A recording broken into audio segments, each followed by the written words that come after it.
Hi, Daddy Gang, and welcome back to another episode of Call Her Daddy. I recently celebrated my birthday and I turned 31 years old. And as I'm kind of looking back at year one of my 30s, I have to say I feel really, really, really grateful.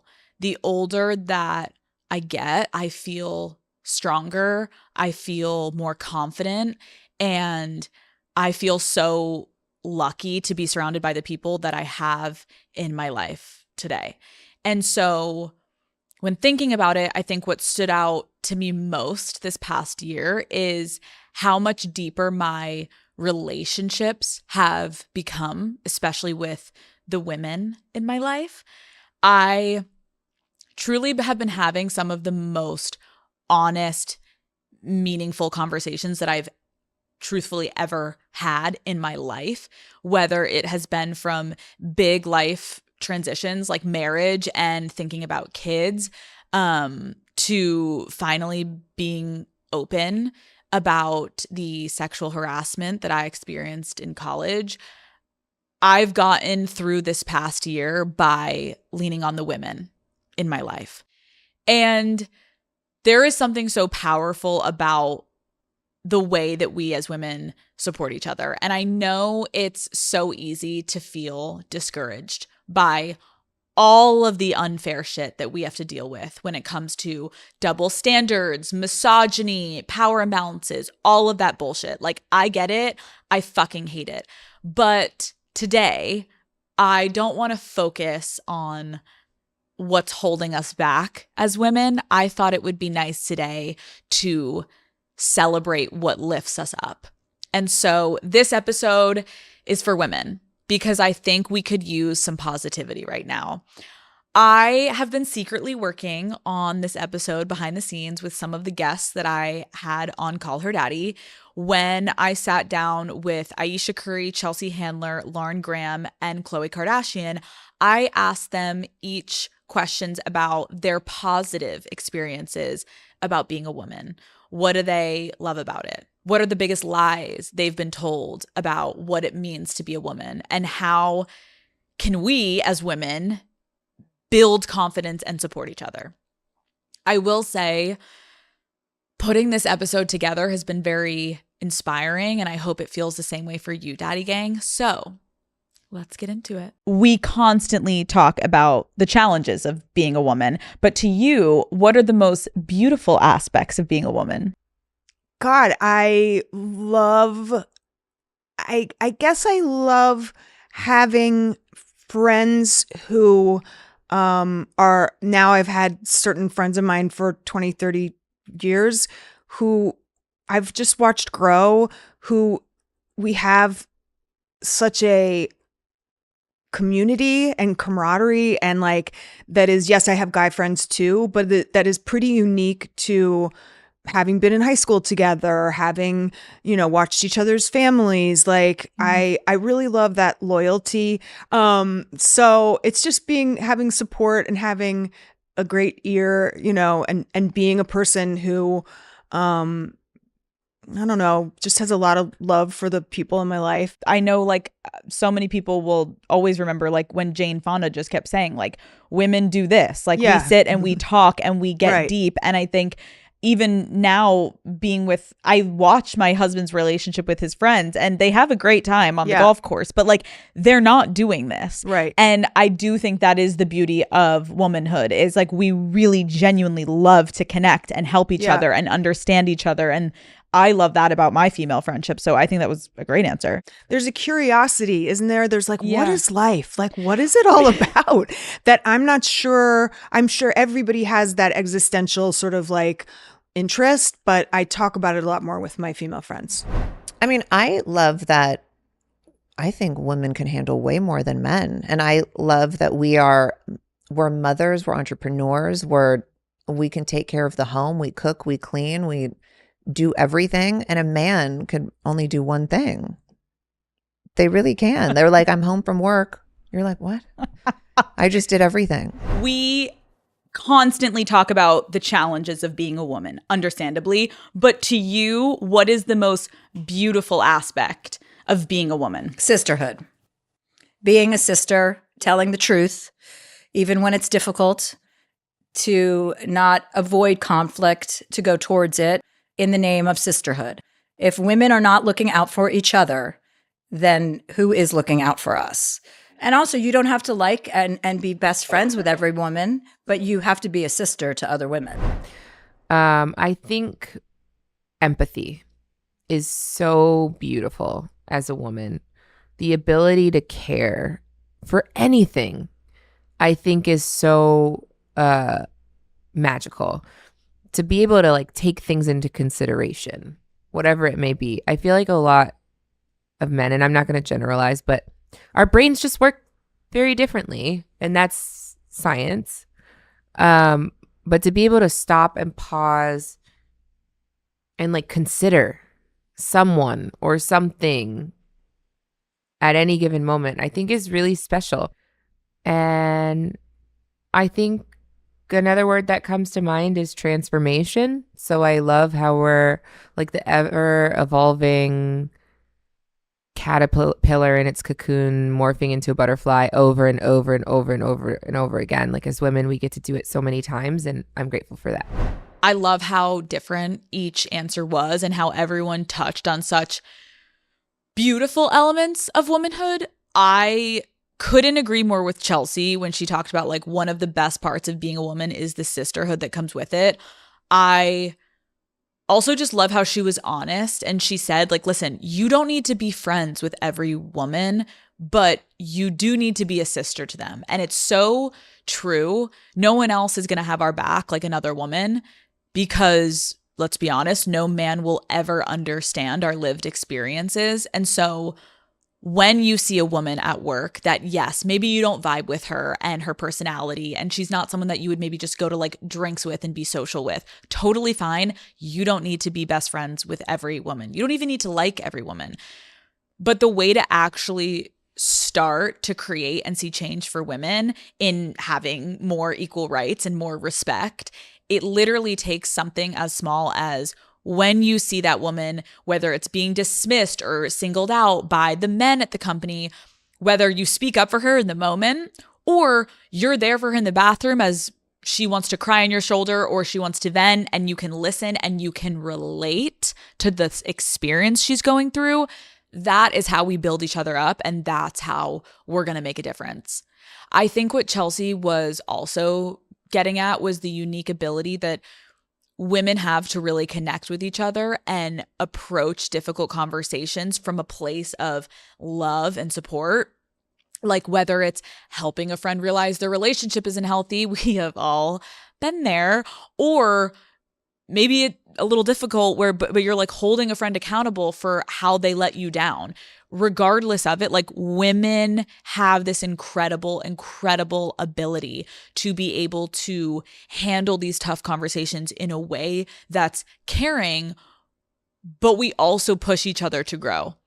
And also kind of like Lauren was talking about, what was so beautiful about being a woman is that we can easily get to that deeper level together. We talk about real shit. We talk about real things and we get into what's actually going on underneath the surface in each other's lives. Like I personally feel so seen and heard when I am getting deep in conversation with my girlfriends. It is literally my favorite time. I love my husband, but there is nothing like sitting in my living room with my girls with a little bit of wine, and we are just, it starts maybe even more surface, and then it's like, oh my God, by the end, we're all sobbing. We're talking about the most intense shit in life, and we're like, thank God we have each other. And it makes me realize that I don't have to go through anything alone. And the more friendships like this that we can cultivate, then the more equipped we are to handle, in my opinion, the difficult moments in life. I also think, like Aisha said, we have so much empathy and care so deeply about the people in our lives. Like I loved how Aisha said that women have the ability to be constantly transforming, right? Like society loves to put women in a box. But the truth is, Daddy Gang, we are so much more capable than we even give ourselves credit for, right? Which is, I feel like, exactly what Chloe was talking about when I interviewed her, and you just saw, like, she talks about, like, we juggle so many different roles, and we find ways to multitask in our own lives while still being there for the people we care about. Especially when you think about the way society tries to portray women. A lot of times it's weak and emotional and needy. Like, that couldn't be further from the truth. Which then got me thinking, what else have we all had to or are still continuing actively to unlearn about ourselves? What is the biggest lie society tells women? The biggest lie society tells women is that in order to be a woman, you have to fall into those social norms. I just don't think it's fair. I think it is so it's a death sentence for a lot of women because you feel constant pressure and negativity on you to be something that you just might not be, and that's okay. And so I think it's hopefully we can get to a point where people are looked at as individuals. I have so many friends like right now that think they need to have a child in order to be like feel like a woman or experience what being a woman is, and it's like, no, you've been this way your whole life. Like there are other ways. That you're going to meet some man and he's going to be your Prince Charming, and that you're going to live happily ever after you and create a family, and that's it. I think that's ridiculous. No, I think you are like living proof of it. Like, you're so happy, you're so successful. Every time I see you, I feel like you have like even more energy, and it's like, it is incredible to know like you can do whatever the fuck you want, and it doesn't have to include men, or if it does include men, it doesn't have to define you. What is the biggest lie society tells women, you think? That you're done with anything at a certain time. One of these dear friends of mine I'm talking about is like working on her second novel, while also having a day job, while also dating a great guy. Like she's like, we were having this conversation the other day. She's like, there are certain things I don't even need in a relationship now. I'm not going to have this guy's kids. Like, but guess what? We can do all these other things. And like, I don't know. I think that's cool. What is the biggest lie society tells women, in your opinion? That we need a man. From day one, society teaches women that our purpose and our number one goal should be to get married and to have children. So many of us unconsciously absorbed that idea that we need a man to be happy, and that if we're single, then obviously we're somehow failing in life and we're undesirable and we're unworthy and there's must be something wrong with us. It almost feels like you are made to feel like you're not a woman if you don't have those things, right? But I think what's so beautiful that these women and so many others prove to us is that it is so fucking powerful to be independent. You can still be married. You can still be a woman who has kids and has a husband. I'm not saying that, but there is a difference when you're independent as a human being. It is so freeing to be independent and to have the ability and confidence to focus on yourself. And I truly believe as I continue to get older, like true happiness comes from doing the things you want to do, not the things you think you have to do. And I know I've talked about this a lot on the show, but in my opinion, there is no roadmap or right way to live your life. All you can do is figure out what you care about and what'll make you happy, Daddy Gang. Maybe that is getting married. Maybe that's being single. Maybe it will change throughout your life. Maybe you'll change your mind. How beautiful is that? Maybe that's wanting to have kids. Maybe you don't want to have kids. Maybe you can't have kids, so you have to redefine what your version of your life is going to look like. We adjust, we move, we do all of these things, but whatever is the thing that fulfills you and makes you happy, whatever it is, what I will say, the important thing is that you're taking the time to be honest with yourself and really pausing and looking inward of like, what do you want and why do you want it? I feel like we never ask ourselves like, wait, why do I want that? And that I think is a lot of the times it's like, oh, because my parents told me from a young age I was supposed to do that. Well, do you want to do that? Well, all my friends were doing, and I feel like that's what all women do. Well, do you want to do that? And I think breaking out of this external pressure, which is so fucking hard, and a lot of us won't even be able to completely do it in our lifetime, but trying to go against this external pressure, I think a huge part of being able to go against it comes from the way that we talk to the other women in our lives, connecting with women and understanding how they're making certain decisions. Like, you then start to learn more about yourself as you speak to women.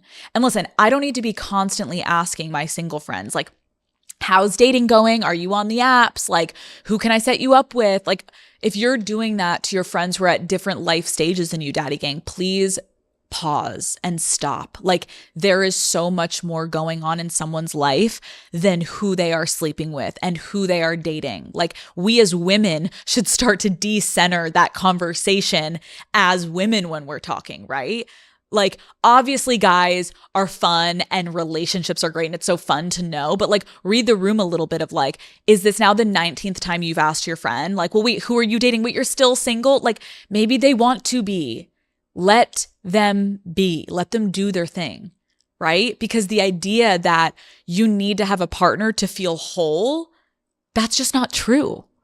So, Daddy Gang, you should feel complete by yourself. A partner should enhance your life, but not become your life and become your identity. And I get it, hearing the whole, you don't need a man, like that speech can get really tired, and it can honestly be very annoying, especially if you feel like all of your friends are in relationships. I get it with the comparison, but I want to point out, look at the amazing women sitting across from me in this episode. All of them are living these big, full, incredible lives with super, super, super successful careers. And only one of them happens to be in a relationship. There is so much more to us than who we are married to or who we are dating. That is an incredible part of our lives, but it doesn't define us. And I think it's so important that we as women realize we are more than enough on our own. And it can take time to build up that confidence, obviously, especially in a society that is constantly trying to highlight our insecurities, from anti-aging to diet culture to constantly changing beauty standards. So many industries profit off of women feeling like shit and perpetuating that sneakily through marketing. So I wanted to ask these women how they find and have found the confidence in a society that is obsessed with making us feel like we need to hit this unattainable standard. How do they deal with it? Well, first of all, you have to talk to yourself in a way where you respect yourself. When you respect yourself, when you really respect who you are, everyone will start to respect you too. Yeah. And we have to stop worrying about what other people are thinking and what other people are doing. You are on a mission. You're on a mission. I'm on a mission. Your success doesn't encroach on mine. Your success, whether you're more successful, whether you've made more money, that doesn't dim my, I'm on a path. You're on a path. The woman who works at the grocery store is on a path. Everyone is on their own path. I'm not going to say journey because you know how I feel about that word. It belongs in a gurney. But everyone needs to stop being so competitive. And like the sea, all ships rise with the tide. As soon as one of us goes up, all of us come up. So we always have to look at women's success as not a threat, but as a celebration, because it is so easy to be jealous and let that drive you. And it's okay to have those feelings. It's okay to feel competitive and to feel jealous of someone else's success, but don't ever act on that. This is a real practice, and I will just tell you, it's something it's one of my things I've gotten better at with practice. It's just practice in how you speak to yourself, how you treat yourself, the people you surround yourself with. And if you need more positivity, there are a million great books and podcasts, and it's something that can be strengthened if you work on it. Yeah. But also, I think the practice of counting your blessings might become a little more poignant as you get older, where you're like, oh my God, I know somebody who is having a health struggle, and it shouldn't be. It's like that thing where, your life flashes before your eyes and then you appreciate it. Let's not wait till that happens. And that is a practice as well of like, wow, okay, I'm not where I want to be, or I don't have confidence, but I look at these blessings I have, look at these, whatever it is, so that you can balance that need and want and feeling of emptiness with like a little more fullness. How can a woman build her confidence in a society that forces us to obsess over our insecurities? Definitely easier said than done, but you just have to ignore and go against the grain. But it is easier said than done. And I think it's also with age comes wisdom. And when you're in your 20s, I don't know how easy that is to do, especially in today's society there's so many ways that people get to you and tear you down even indirectly. But the older you get, like there is so much beauty in getting older because you get so much more strength from within and you realize it's just the noise. So drowned out the noise. Isn't that interesting that as women, society makes us so scared to get older as women because they say we'll like lose our value and our lust and all things. And every single woman I've sat with, no matter what age, everyone always says it just keeps getting better, especially when you hit those 30s, 40s, 50s. It's like, so why? I think we need to start retraining our brains to be not scared to move forward in life, but also get excited that we're going to get more confident. We're going to get more sure of ourselves. We're going to be way more well equipped to handle the adversity that society puts on women in general. I also think it's how you look at it. So if you look at it that you're so excited and that all these positive things, and that's what's going to happen for you. But if you look at getting older as terrifying and you're going to shrivel up and die or whatever it is, then that might happen for you because you're like manifesting that and that's all that you're surrounding yourself with. But I think it's really empowering. It's literally not going to come anywhere but from yourself. There's nothing we can do about it. So you got to find whatever makes you tick and dwell on that. Like hold on to it with your life. And it sucks because it's like really easy. You can spend, let's say like weeks rebuilding your confidence, and it takes one little tiny thing to knock you back down off that pedestal, spiral your world into that negative zone. And so it's just, I think, always staying on top of what makes you tick. What really stuck out to me in every one of their answers was the same core idea of focus on yourself.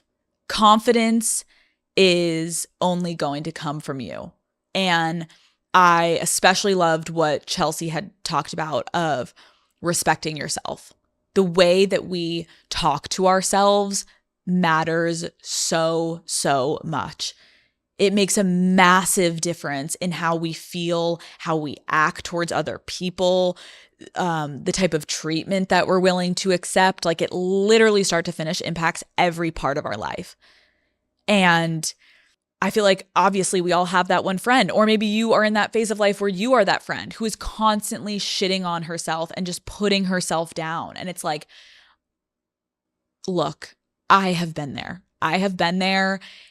And it can be really, really easy to focus on the things that you don't like about yourself, especially when we get into a cycle of comparing ourselves to other people. But trust me when I say, like, it is really hard to give love and respect to the other people in your life when you also don't give it to yourself. And it sounds so fucking simple. Like, I feel like it's like, duh, but it's like, think about, are you the type of person who you would want to be around?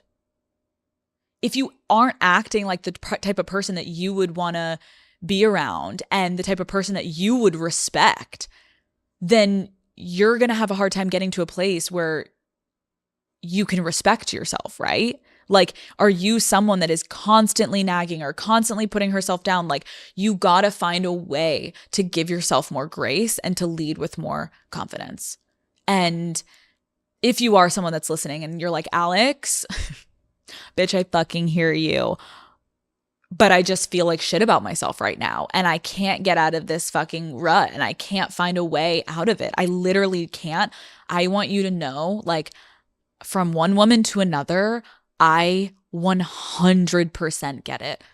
I have hated myself in moments. I have had zero confidence in moments. And honestly, maybe this show also has, although it's hurt in moments if like there's like internet conversation, but it's probably helped because I'm like forced to get on here and I'm like, I got to show up for you guys. Like, find that thing in your life that you have to fucking get in there and be like, I got to fake it. Here we fucking go. Right? Like Aisha said, it takes so much work to build yourself up. Just one tiny thing, though, it takes to bring you right back down.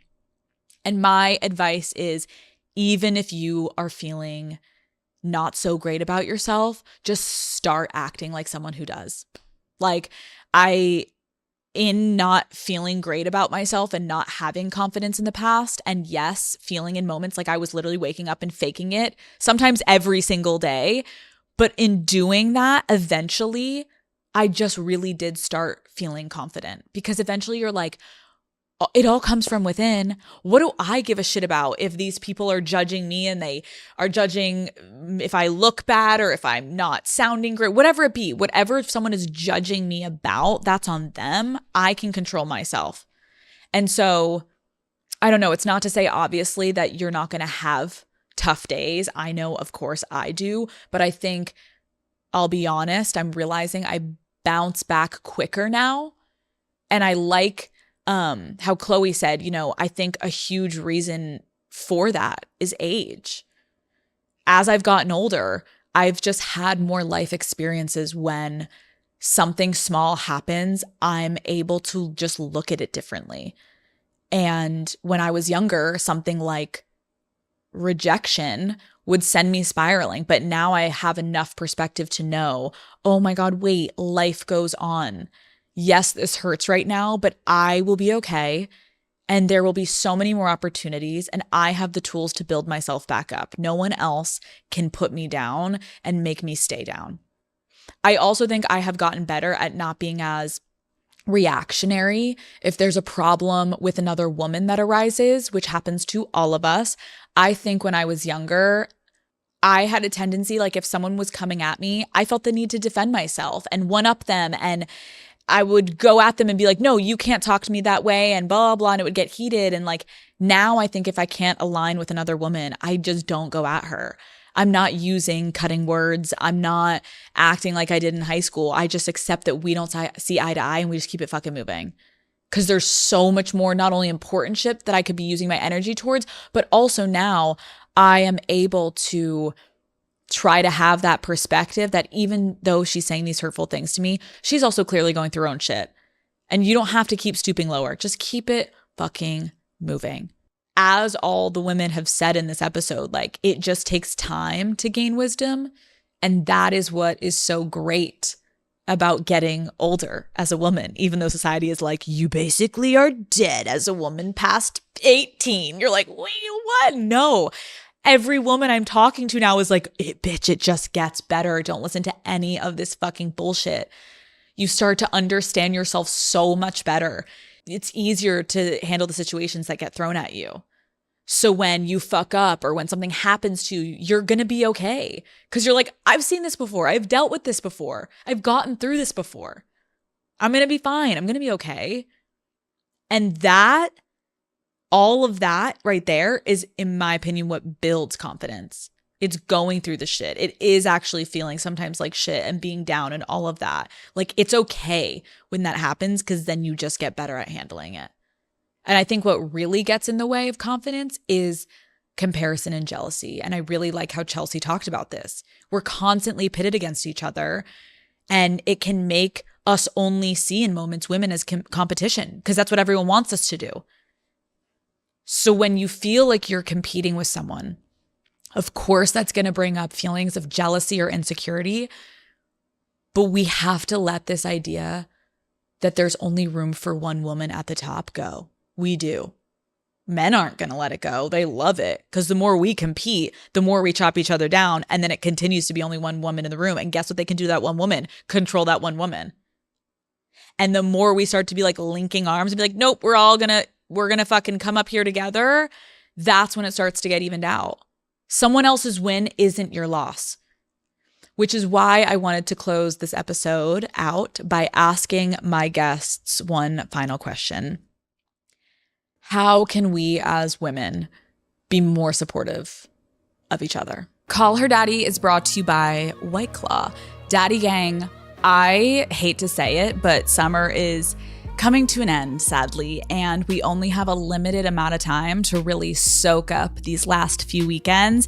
And you know what that means? No more sitting around and waiting for someone else to make the plans. We have to be the ones to get out there, okay? So bring the plan and bring a pack of White Claws along with you.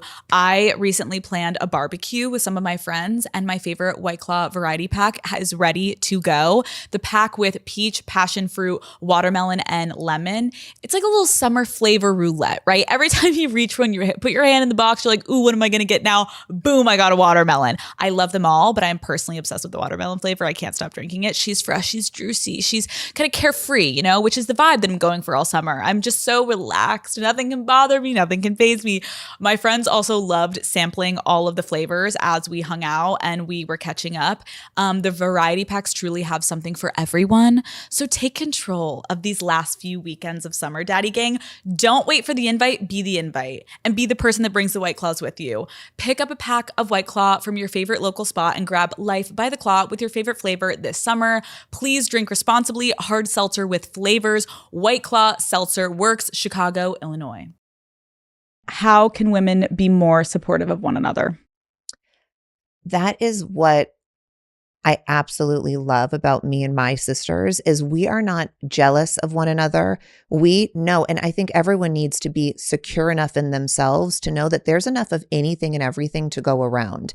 And we are each other's cheerleaders, and I will get really inspired by my sisters. Like if they're doing something that's really great, I'm not like, well, why isn't this happening for me? I'm like, I want that too. Not in an envy way, but in a way that motivates me. It's like, I'm going to get my ass in gear. I'm going to do this. I'm going to go after that just like they did. And so we've always been like that we are supportive and we're cheerleader vibes for one another. We're each other's biggest cheerleaders. But I really think everyone needs to know that you can podcast, I can podcast, 500 other million people. That's, if you're solid in what you do, it's never going to take away from you and your glory.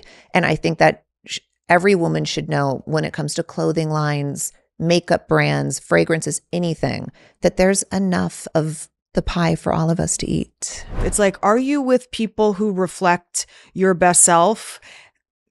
Maybe if you need to look within, you know, because if you're having trouble supporting your friends, it either maybe that's, you know, need to work on the greater group or look at why is it bothering you? How do you think women can be more supportive of each other? Ooh, I would say check in on your friends and loved ones when you can. Respect boundaries if they don't want to be checked in on, because that's a big one too. Some people don't like it when people check in on them. I think a lot of people have the tendency to make other people's problems feel small to them.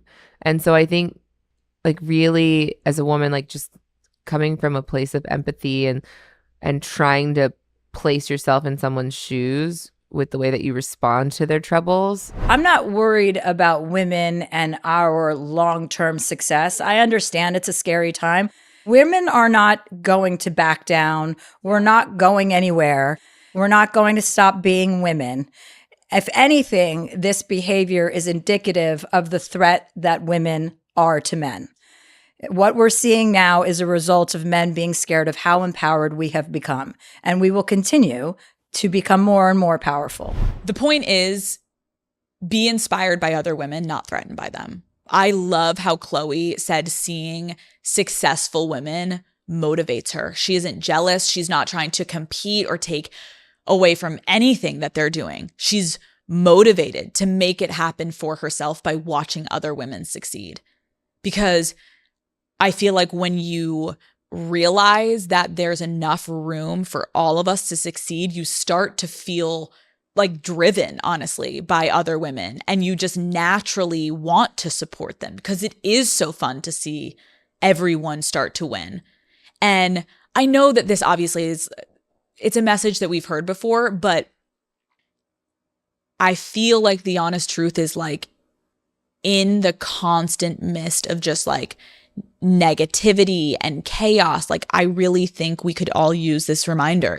So Daddy Gang, I hope that you were able to take something away from this episode. I love having conversations like this and being able to take time to connect with other women over what unites us and how we can be there for each other. There are hard times in life where obviously I could sit and think, damn, this would never happen to a man. Like, I don't know about you guys, but I think about that. I probably think about that at least once a day. Like, oh, that would never happen to a man. Or if I was a man, that, like, you know what I mean? Like, or if I was a man actually and I was doing this, like, it would be fine. But since I'm a woman, or like, oh, damn, if I had a dick, like, would I be further? Would I be treated different? All of it. All of it. Like, as women, we are up against the biggest uphill battle, right? But as women collectively, I think what we have to also acknowledge is like, we are not weak. We are not all of the things that a lot of men think we are and want us to be. We're so fucking strong. We do have a voice and we do have a community. And we're able to show up for each other so deeply. We understand each other. We push each other to be better. We hype each other up.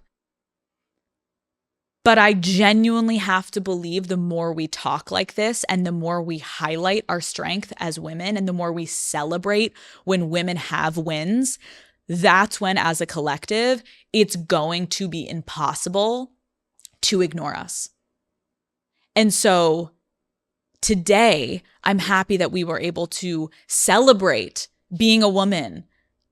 And I have to have faith that together, the more we talk like this, the more we acknowledge each other, the more we lift each other up. Like I said, you don't need to love every woman. You don't even need to like every woman. But when you see another woman being put down, when you see a woman being ostracized, when you see a woman being treated unfairly by all the men in the room, instead of then feeling like, fuck, it's easier to just be silent and to just go towards the men, stand up for that woman. And I get, like I said earlier, it's not as simple, I understand, as you standing up literally physically in that moment and going against all the men. Sometimes it's you follow her out, you go to that bathroom, you look her in the eyes and you go, I'm right here for you. Because I've been there, girl, and I get it. I could go on for hours. I love you guys. We've got this. Call Her Daddy is a safe space. Please write in if any of this brought up anything for you and you guys want me to do another episode. Also, if there's anything you guys want me to ask future guests of a theme that you want me to get multiple people's perspective on. I loved doing this kind of episode. And yes, you guys know the drill. I will see you fuckers next Wednesday. Goodbye. What is up, Daddy Gang? It is your founding father, Alex Cooper, with Call Her Daddy. Brittany Snow, welcome to Call Her Daddy. I'm so excited to be here. I am so happy we are doing this. I DM'd Brittany like how long ago? A year ago, I think. It was a year ago? I mean, you really made me work for it. I remember. Well, Fuck. I wasn't ready to be very public about anything, really. I get it. And so I remember opening up the DM and being like, "Oh my god, Alex," and then being like, "No, so just not gonna do that." So, it took a while for me to come around. Well, I'm so happy you came around because I've been thinking about you for a year in the least creepy way.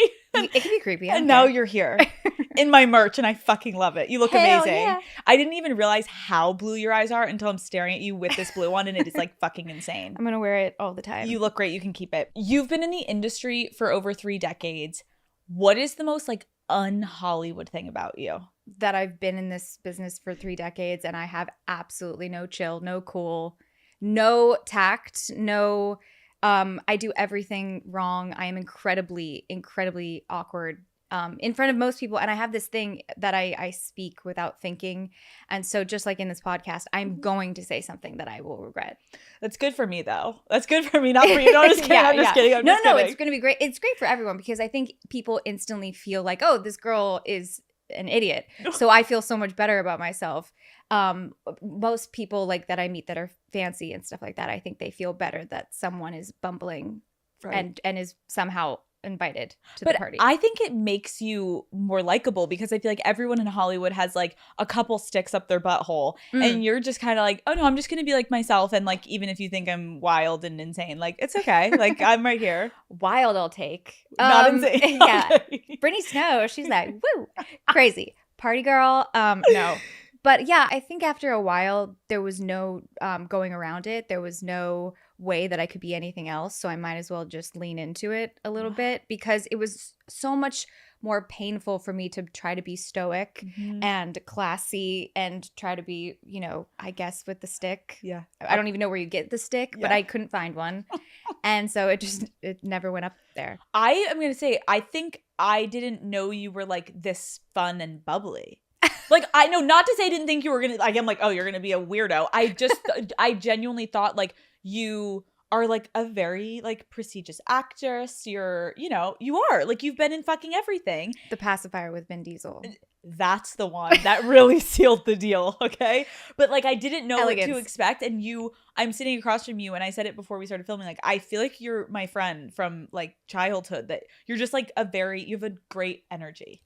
Thanks. I need this pump up before I start every interview. You're amazing, queen. Slay, bitch. Let's go. In our hectic, fast-paced lives, we could use some slowing down. Haagen-Dazs is made to be savored and enjoyed slowly. Introducing new Haagen-Dazs Belgian waffle cones, a completely new experience that's worth slowing down for. Daddy gang, you've never had cones like this before, okay? They'll take crunch to a whole new level. Each crispy waffle cone is filled with the velvety smooth ice cream that Haagen-Dazs is known and loved for. Then it's finished with delicious toppings and a decadent bite of sauce waiting for you at the bottom of the cone, okay? Haagen-Dazs Belgian waffle cones come in 4 delicious flavors: vanilla salted caramel, summer berry, triple chocolate fudge, and toasted almond fudge. Boom. Sign me up. You guys know that I have the most hectic days at the office. So when I get home, I love to grab a little treat, toss my phone away, and take a minute to myself. These cones are a must-have in my freezer. I'm obsessed with the summer berry flavor. It's fruity and it's sweet. And seriously, it always hits the spot. It's the perfect way to end a long, long, long, stressful day. Ice cream just always hits the spot for me, and these Haagen-Dazs cones are truly the perfect treat. Savor your moment of slow with new Haagen-Dazs Belgian waffle cones, available at retailers nationwide. How would your friends describe you? I think the first word they would probably say is sensitive, empathetic, and probably passionate. There's no way that anybody can guess what I'm thinking. You know, it's always on my heart is on my sleeve, shoulder, whatever. It's out there. And I think that people either love that or hate that about me because I'll always say what's on my mind a little bit because I'm just too sensitive not to. I love that. I appreciate that. What role do you think you play in your friend group? I'm a little bit of the camp counselor in a way where I'm like, everyone together, we're going out to dinner and we're going to like it. And we're all going to wear these cute outfits. And everyone's like, you know, stop. We have jobs and husbands and you don't. And and I think, and also I am definitely the one that probably I need the most connection, I guess. I'm constantly in connection with my best friends. I want to hang out all the time. But lately, I think in the past year, I've gotten really good at being alone, which has not been my MO at all. Instead of being anxious about being alone, I'm actually very, very secure in it, which is nice. That's growth, and that is the best feeling when you can get to that point. So I'm really happy for you. But I love being around my friends and doing activities. You're like, answer my text, bitch. Like, where the fuck have you guys been? Let's go to dinner tonight, okay? Let's talk about a couple of the movies that you've starred in that are so iconic, and then we're gonna get to a new film. But first, Pitch Perfect. Obviously, I have to ask about it. It is like forever just the best movie series. Can you talk to me? Obviously, you had some of the funniest people on set with you. Is there any like incredible, hilarious memory that you have from that movie that just comes to your mind when you can like tell us a little story? I mean, all of those girls are some of my best friends in some way. We also became such a family because when you're doing a movie with so much rehearsal time and then you also have to shoot after that, you're there wherever our location was for about 4 to 5 months. And we became really, really close. And all of us are very somewhat similar to our characters in different ways. I won't give away how because that's blowing some of them up. But I think that we all feel very connected to our roles in that group and how it's showcased in the movies. So I guess to answer your question about funny moments, I mean, anything that Rebel does is funny. When I interviewed her and she was doing an impression of Adam Devine, I was like, I think I actually for the first time just physically peed my pants in the middle of an interview. Her doing the impression of him, and then I interviewed Adam and he tried to imitate Rebel, and that was a fucking disaster. Sorry, Adam, but like, and the two of their dynamic, it is like you could just watch it forever. It's hilarious. And I think that was the cool thing about all of our dynamics on the movie is that we did constantly, we got along so well, but we constantly made fun of each other, which was sort of a camaraderie that we needed because going into those movies, we had no idea that they were going to become what they became. So we had a lot of fun poking fun at the fact that like, are we really making this type of movie? Right. Like, and are people going to like it? I bet it didn't even sometimes feel like work because you're like, we're just like half the time I'm sure there's some people improvising and it's just like fun. So John Tucker Must Die. This movie, I feel like we just have to, I don't know who hasn't seen it, but to anyone that hasn't seen it, first of all, I think this changed my life. It really formed me as a woman. I remember being young and being like, never trust a man, which I'm like, I learned so much from that movie. If you can describe to people who haven't somehow watched it because they live under a rock, can you describe like the premise of it? Sure. So John Tucker Must Die, which is hilarious because he doesn't die. We don't kill him. So anyone who wants to know if it's a horror or something or a thriller in any way, it's just about this guy who is the high school man and he's dating a bunch of girls at the same time, as you do in high school. Classic. Not anymore. And all of us are in different cliques. Well, I'm not. Why did I just put myself in there? I'm not in the cliques. I'm not dating him. All of them are in different cliques, and they all somehow get together by circumstance and find out that they're all dating him at the same time. So then I devise a plan for them all to get back at him and teach him a lesson. It is like, no, because honestly, it's like something I would have done in high school. Like, this is literally me. I think that's probably why I connected with it. I'm like, I would be like the mastermind that's like, listen to me. This is how we're taking this man down. This is how we're going to kill him, okay? Figuratively, not literally.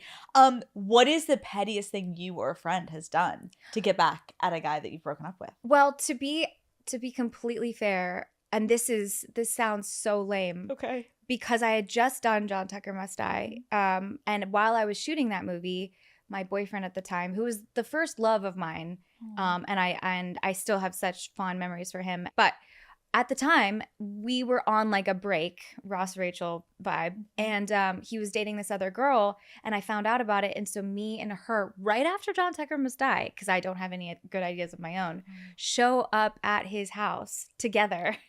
No. Yeah.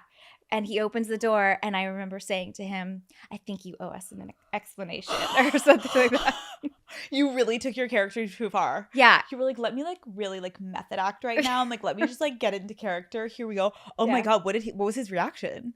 I remember him being shocked, but it didn't really help or work or anything. And then I remember saying bye to her and being like, that was weird, right? We should, like, why did we do that? Wait, like, what was the plan? Like, what did you want him to say? What after was going to happen? I don't know. What was the goal? Honestly, when you are like young and in love, you do some crazy fucking shit. Oh, yeah, there were things that I definitely did, even up to probably the point where I think 27 is when I got my shit together a little bit. But until then, I look back and I am traumatized. Yeah, that's actually a really good age, I would say. I feel like at 27, I really started to like refine my craft, you know, like just tweak it a little bit so that if someone told the story of me, it wasn't giving she's crazy. It was giving, you know, she's passionate, but it's not level of crazy that I used to be. Unhinged comes before 27. Yes. Not after. Not after. Anyone that's 28 right now, losing their shit, stalking their ex, just keep going. Like maybe put your benchmark at 30, you're going to be fine. Now on to your new movie. This is the first movie that you have written and directed called Parachute. Yeah. First of all, just congratulations. Thank you. That is so incredible as someone that's been in the industry to take this leap. And also just I love it like as a woman, like showing people like you can fucking do everything. You can be in front of the camera, you can be behind the camera. So congratulations. Thanks. You've said that we all have our own parachutes or things we use to avoid addressing our feelings or confronting difficult situations. In your own life, what hardships have you tried to run from? Okay, let's Here we go. do it, baby. Here we go. Well, I think, you know, my naming of the movie, it being Parachute, is that I really do think we're all trying to lessen the fall, as cheesy as that sounds, lessen the fall of just being with ourselves and feeling our feelings. I think now more than ever, we go on Instagram or we go on TikTok or whatever and we scroll to numb the pain of just being with our own feelings. Or we're trying to hit a dopamine sort of like hit in a way to make us sort of ride the wave to the next moment. And I think that comes in all sorts of facets, but I think that they're very intertwined and can be subbed out for each other with social media, sex, alcohol, all these different ways that we're trying to lessen being with ourselves. And I think for me, I came from being a child actor that was very based in growing up with validation coming from achievement and coming from you did really well on this, you get a reward, not only from my parents but from just people on set or things in general. And so I started to become really addicted and connected to the feeling of needing to get that hit. And when I wasn't, I didn't feel like myself. And so I think probably I would have been addicted to something. It just so happened that I went on a diet before someone gave me drugs. I've never had a problem with drugs, but I think if someone would have given me drugs, it just one is the before the other. And so I think what I was always trying to run from was the just normalcy of just being. Yeah. And not having to achieve anything. You're so right. How many things we do to distract ourselves from being able to sit in silence and be okay with like, what's going on?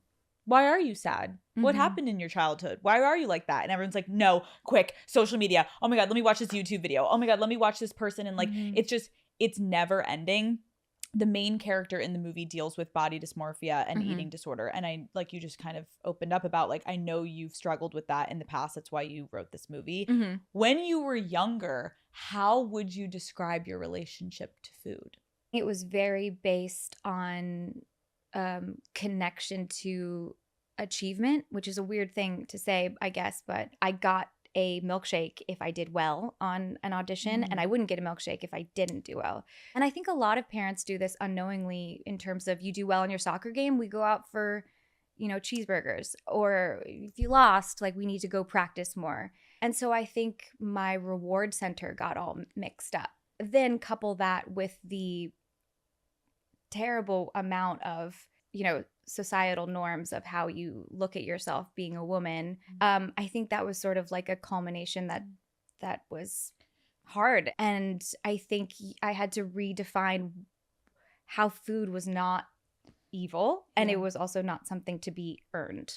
Yeah, because like I'm curious, did you have anyone in the industry ever make comments about your body, or was this a like very personal internal thing you were struggling with? There was a movie that I had just gotten help I'm very young at this point, Okay. but I had just gotten help, and I gained a bunch of weight during that time. And it was half because I was healthy and half because I didn't know how to balance. And I think a huge part of my recovery has been balance. But I got on set, the first day on set, they said, "You're too big. We need you to lose weight." And so I went on, they put me on a diet. They got me a nutritionist. They got me a trainer. And the other people in the movie got to go to set normal hours, but I had to work with a trainer at like 5:00 in the morning. And it sort of set up this belief system, I think, that it doesn't really matter if you're healthy. This is a long time ago. Yeah. It doesn't really matter if you're healthy. It matters what they're going to see. But do you remember like sitting in that room when you had just gone through recovery, you're like feeling better about yourself, and then you sit down and they say that to you? Like, what did you feel when they immediately said that to you? Do you remember? Yes, this is how fucked up it was. I thought, they're right. Yeah, which now makes me want to cry because I think there's no way that was correct. But I think I'm so hard on myself, and so I wanted to be great and sexy and beautiful that I thought, okay, this is a goal for me to get right. It's also just so sad as women, like you can do so much work, but it's like we're fighting against a system that is conditioned us since the beginning days to like believe like there is this one body standard that is you will get treated differently, you will get different jobs if you look this way, like if you're thin you get XYZ. And so like as much work as you can do on yourself and like you said feel healthy, the minute someone looks at you and makes a comment, especially to a woman about her body, it is so fucking hard for us to not immediately internalize it and be like, I gotta get skinnier. Like it's, you can do so much fucking work, but it's also just so fucked up how people feel so comfortable to even say that. But at the end of the day, it's like, oh yeah, they think they know they're going to make more money if you look a certain way. And so it's just like, it's a societal thing. It's in the workplace. It's in every sort of, it's on social media to be honest, the most is that this is the norm and that we need to adhere to the norm. But the norm is ever changing and so different person to person. so true. So I don't know. When you look back, I'm curious, like, do you remember a specific moment where you realized that your relationship to food was different than your friends around you? Definitely, because I remember thinking that I was obsessing about something that other people could kind of take or leave. And as a teenager, it became such an obsession, which now I really understand. The obsession of that was a way to leave my body. So I wasn't even connecting to this thing I thought I was solving. I was actually disassociating. I was becoming obsessed with something that was sort of this goal over here. Right. And I think a lot of addicts in general become connected to the obsessing more than they become I mean, that's a generality that I don't know, I'm not a doctor, but I do think that that's a part of it. Yeah. And so when I was a teenager, I would collect magazines and, fitness magazines and all these different things to try to get there. And my friends would look at them and think, Leonardo DiCaprio is not in this magazine. Like, why are we reading this? like, Brittany, where is Brad Pitt? Yeah. You're like, we look want at this the fold model. out of Leo to go up on the wall. And you're like, no, look at this woman. Yeah. Got it. And I think that was the first time I was like, oh, why am I so into this? What is this going to solve for me? But I think it was useful in a way. And I talk about this with my charity, September Letters. There was an article in a magazine, in a fitness magazine, intermixed with all of the do this in Pilates and eat this. There was a story about a girl with an eating disorder, and she was sort of explaining her OCD with the obsession of it. And I ripped out that magazine article and I thought, this girl has what I have. She's doing the same thing. So I put it in my back pocket, and I wanted to keep it as a way of a hope that there was something and someone out there that had the same thing that I did. And then later it kind of came full circle because I did a magazine article for People and I shared my story and I talked about how I found that magazine article. And there was a girl at a coffee shop who was behind me and she started crying, and I turned around and she pulled out my magazine article from her back pocket and she was like, I carry this around as something, as an example of hope that I can get better. And I was like, okay, well, I did it. Like you maybe not did it, but it mattered. Of course. No, like you did something that ended up how you felt about the magazine that you first saw. You ended up doing the same exact thing to affect another woman, which I think is so beautiful. And it's so sad because I do believe there is good in social media in us doing this. Like, yeah, I can't imagine so many people are going to listen to this and so many women are going to be like, oh my God, I needed this episode. I've been doing this. I think there's so much positivity that can come, but unfortunately, I do think there's more negativity because of how oversaturated and over comfortable I feel like people have gotten on the internet to just like sling shit out that's just like, we're not thinking before we post. right. And I think it's really harmful. What was your like rock bottom moment where you realized like, I need to get help? Well, it's in Parachute. It's what Parachute's about, the movie. And although it became many people's stories in this way, there was a moment that I mean, people are going to see the movie, so I guess I should get comfortable talking about it. Yeah. But I thought that it would be better. This is a lot for Call Her Daddy. This is trigger warning all the way, to hell. But what I tried to encapsulate with the images in it as well is that I don't even think sometimes it's about the act of wanting to hurt yourself as much as you just want your brain to stop. And I just wanted my brain to stop. And so I think that at that moment there was a thing that happened in my brain that said, yeah, but it'll be okay if you're skinny. And that was the moment I said, no more. No more is that going to be the thing that solves anything anymore. But this is not just me. I would be hard pressed to find many people who have been through something like this that haven't had a moment like that or felt like that was an answer, and it's not. And there are so many people that have gotten through it. And I sound like I'm being really dramatic, and I'm hoping that I'm not. But I think that hopefully I can be an example that it does get better. I hope I can like ease your mind for a minute right now. Like, first of all, this is not too dramatic or heavy for Call Her Daddy. This is like the exact place we should have this conversation because of how many women listen to this podcast and how many women look up to you, and you have a voice and you do have a platform and you're so talented, and to put your experiences into a movie that so many people are going to be able to watch and connect to, like, full stop. This is not dramatic. This is real life. And you experience this. Yeah. And also I think it's so incredible to talk about this. So someone watching this is going to be where you were how many years ago and be like, wait, maybe tonight I don't have to harm myself. Maybe I should go to someone and ask for help. That's what this is about, right? I think so. And I think that's what, I guess people keep asking me, why did I do the movie? Why did I make the movie? And I think because I didn't have a movie like that when I was going through it.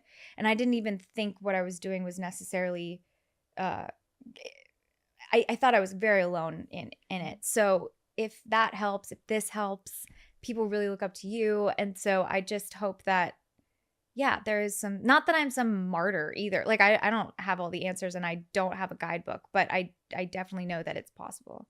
What do you think is the biggest misconception people have about eating disorders and body dysmorphia and body image issues? That it's self-indulgent or vain or about food. It's not about food. It's not about how you look. I mean, topically maybe, but I think underneath it's really about an obsession of trying to disassociate and not be with yourself, with actually like in your body. It's better to just kind of obsess about something else and the achievement and the dopamine hit you get by losing weight or something like that. That's so much more of the intricacy than it is about just not eating. That's what is frustrating. It's like when people, you're so right, think it's vain. Whatever it is, it's all a control mechanism, like you're saying, because you have a lack of control in your life and inside of you where you're trying to dissociate. So it's the one thing that you're like, I can handle this here, and you don't have to think about what's going on upstairs. Like you said, this movie is about talking about these distractions. Sure, to some people it's food, to other people, like you said, it's sex, it's alcohol, it's drugs. It's hurting ourselves in some capacity to not feel what we're actually going through. Or even like lesser known ones like gossiping, or just being about drama, or just being the person that's in everyone's business. I mean, you're sort of doing these emotionally unavailable things because you can't just sit with yourself. So it's better to go over here, go over here. And I think that a lot of people get that misconstrued because they think, oh, eating disorders are one thing, alcoholism is one thing. And they're really quite similar. They're just using a different mechanism. When I mentioned, like, obviously recovery is not just this like clear path, like, where are you at in your journey? I mean, I'm better than I ever have been, which I think is such a marking of how I was able to do this movie and write about myself and have this conversation. I think I have a lot of perspective, and I'm a lot more able to sit with myself. And I have this really cool new voice in my head that I'm like, hey girl, where you been? That started, I think probably 10 years ago, that I pretty much always see the different perspective in things, which is huge. Something terrible will happen and another voice in my head will come in and be like, well, let's think about this from another perspective. Maybe it wasn't that, it was this. I don't really have black and white thinking anymore. I have very gray thinking, which is such a huge marking of good recovery, I think. And not in like a Pollyanna way either. I just kind of see the good in things a lot. It's amazing. How did your relationship with your body impact how you approached sex in your life? That is a great question and so layered, because I think in my earlier years, it was difficult to be in my body. And I bless my ex-boyfriends when I was in my early 20s before recovery, truly bless them, because it was really hard for me to understand sex in the way that was healthy, because I had to actually be in my body and I was letting people see me. And that was really hard for me. And then more and more, and especially now, I have so much recovery and autonomy and like confidence in my body now that I've never had before. I mean, I was naked in X. So if that says anything. Right. But that's like a huge step, I feel like, probably for you, right? That's why I took it, to be honest. I was scared shitless, but I think it was such a goal for me. And I hate to use the word goal since I've dragged that through the mud this whole podcast. But what I wanted to do was be able to have that sort of confidence of playing a character that was brazen in her body and bold, and it not get into my head. Yeah. And yeah, it was really about balance. Yes, you did it. I did it. What kind of guys growing up and during this time of your life, like, were you going after? Who were you pursuing, Brittany? What were you up to over there? Have you seen a side by side of all my exes? Because I have. I have too. Why don't you explain it to people that haven't? Well, you can go on Google, and I definitely had a type. God bless me, Brittany, for when you were young. I think, I've had a lot of therapy. Okay. And I think that I was going after people that sort of made sense in my mind and that were lovely and very kind to me. And I've never dated anybody who was like an asshole. Okay. Which I know seems weird when you look at my dating history, but they weren't. They were all lovely. But I think I went for a type of guy that made the things that I thought I was lacking make sense, if that makes sense. So trying to like almost fill the gaps of where you were like, I'm not feeling great about this, but they bring this to my life. So they fill that for me. Exactly. But when we get into therapy, as we know, Brittany, it's like, no, you've got to be whole on your own because then you'll pick a complete different partner. Completely different. No one will have to fill any gaps. They can be an individual. You can be an individual. And then you just come together. Exactly. Okay, fascinating. I know a huge theme also in this movie is codependent relationships. Have you ever been in one? Well, it's about the movie is about what really happened. I got into a codependent relationship with a guy who is still a friend of mine. And I think I think all relationships, especially before therapy, are sort of these microcosms of what you dealt with in childhood, because it feels like home. And so it feels like, oh, that thing that I was missing from my mom or dad, I'm going to somehow recreate in a relationship. And I know I'm not talking about anything that people don't know, but I do think it's really interesting with codependency, because I never had someone really unconditionally take care of me in that way. And so I got addicted to someone saving me a little bit, and I thought that was love. Can you talk about that? Like your childhood? What do you mean you weren't taken care of? I think I love my parents and I won't even talk ill about them at all. But I think that and a lot of parents were like this in this generation too. It was very conditional. Yep. It was very, I got, an anxious attachment style for a good reason, because I got a reward system, like I was saying. Yep. So I think that when I had someone who was just like, anything you do is great, and I'm going to be there for you no matter what. Yeah. If you fail, if you win, I mean, it was just like gold. Right. You're like, whoa. Yeah. I don't like have to do this, and then if I don't do this, I like get punished, or I don't get attention, or I don't. Wow, that is interesting. But then I started to it started becoming very evident that that it became codependent in a way of being addicted to that saved cycle. And I think that was the relationship that got me into recovery. Yeah, because while you're saying that, I'm thinking about it. Like, it's so hard to spot, but then when you're in a codependent relationship, like all of a sudden you do eventually, I feel like most people get to that point where like you feel like you've been saved, the person's there, and there's still this void. And you're still like, wait, what? Like, why am I not fulfilled? Why am I not happy? It's like, because a partner can actually not solve what you're lacking and what you're missing. You have to solve that. And so it's a Band-Aid. It feels good for a minute. Like you said, they would come in, you're like, oh, this is fucking good. But really it's just they're like covering the tracks of what your parents didn't give you. And then once they do that, then you're feeling cozy, and then you're like, wait, but I still am feeling kind of like shit on these days. And then you realize like it actually has nothing to do with the person across from you. Of course, a partner can influence how you feel about yourself, but when you're looking for someone to fill the gaps, once the gaps are all filled, then it's like, why do I still feel empty in moments? Yeah. And no person they're all just going to bring out these things in you that you need to go and look at for yourself. Well, I do have to ask you. Okay, first of all, here we go. Let's do it. Here we go. Let's go. Well, first of all, are you single? Call Her Daddy is brought to you by Airbnb.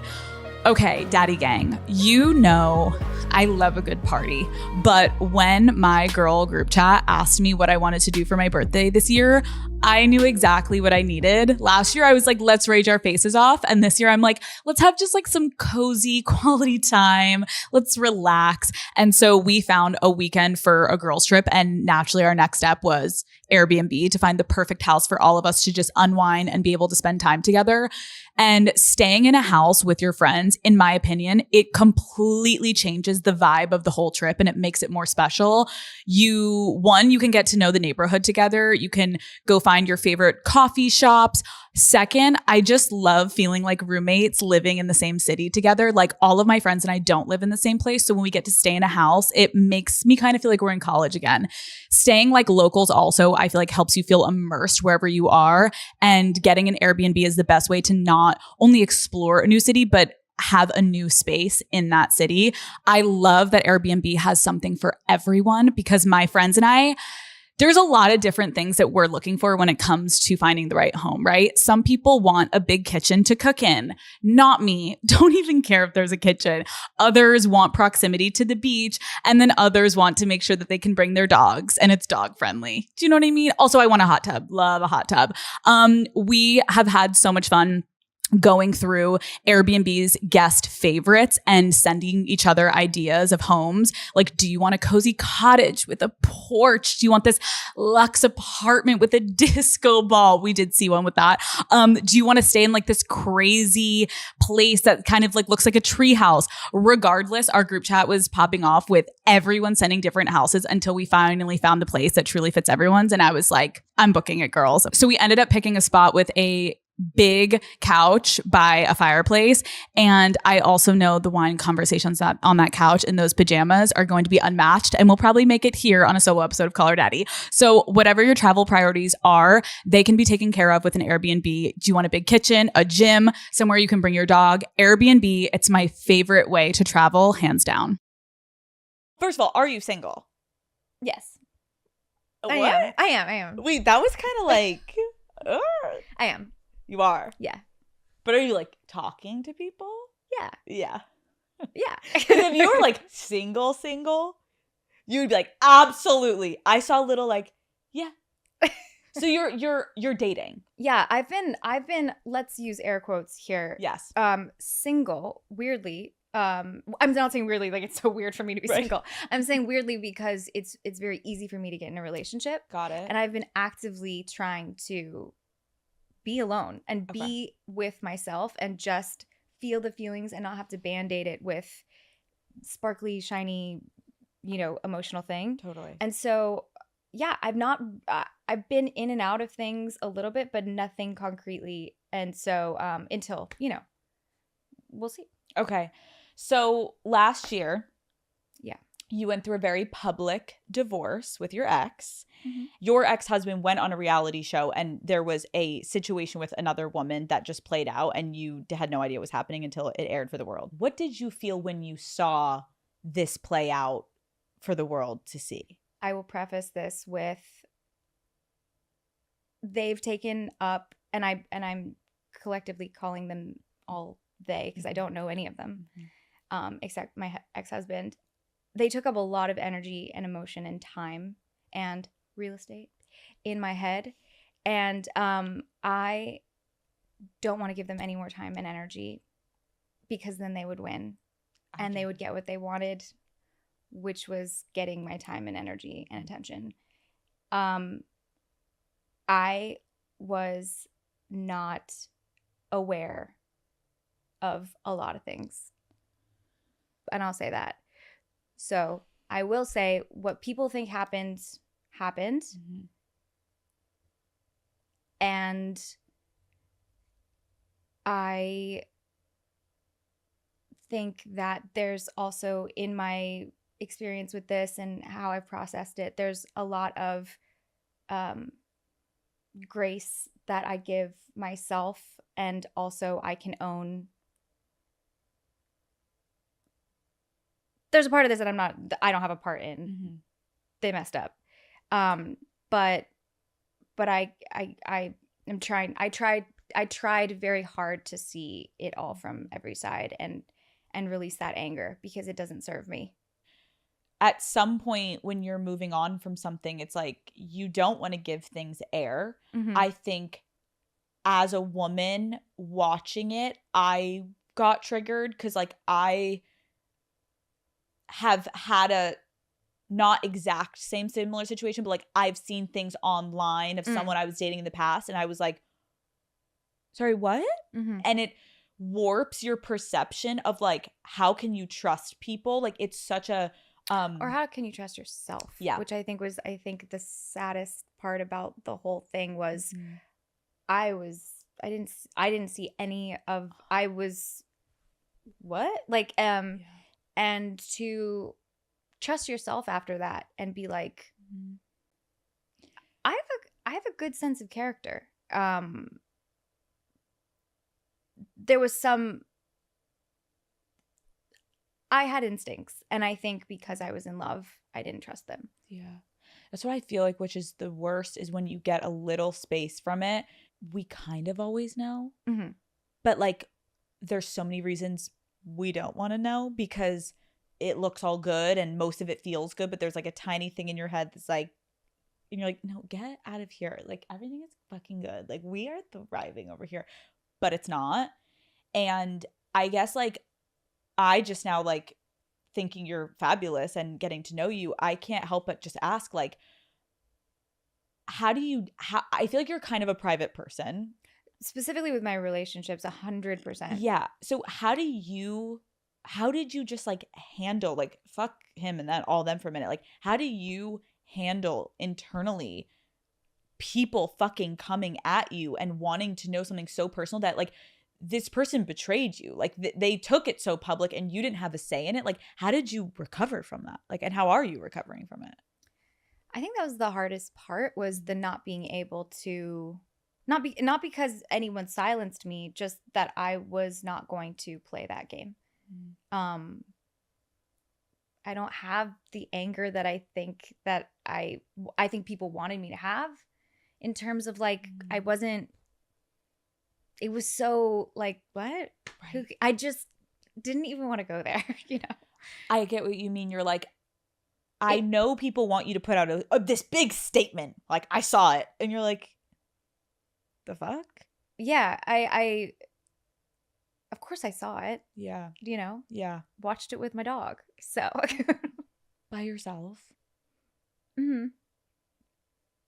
Whatever.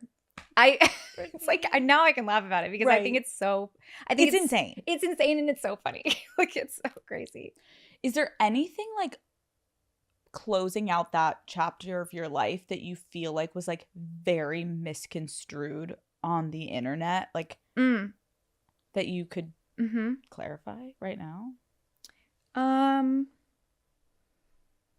think I would say that it yes, what happened, and I think what people, what it's alluded to in the press is true.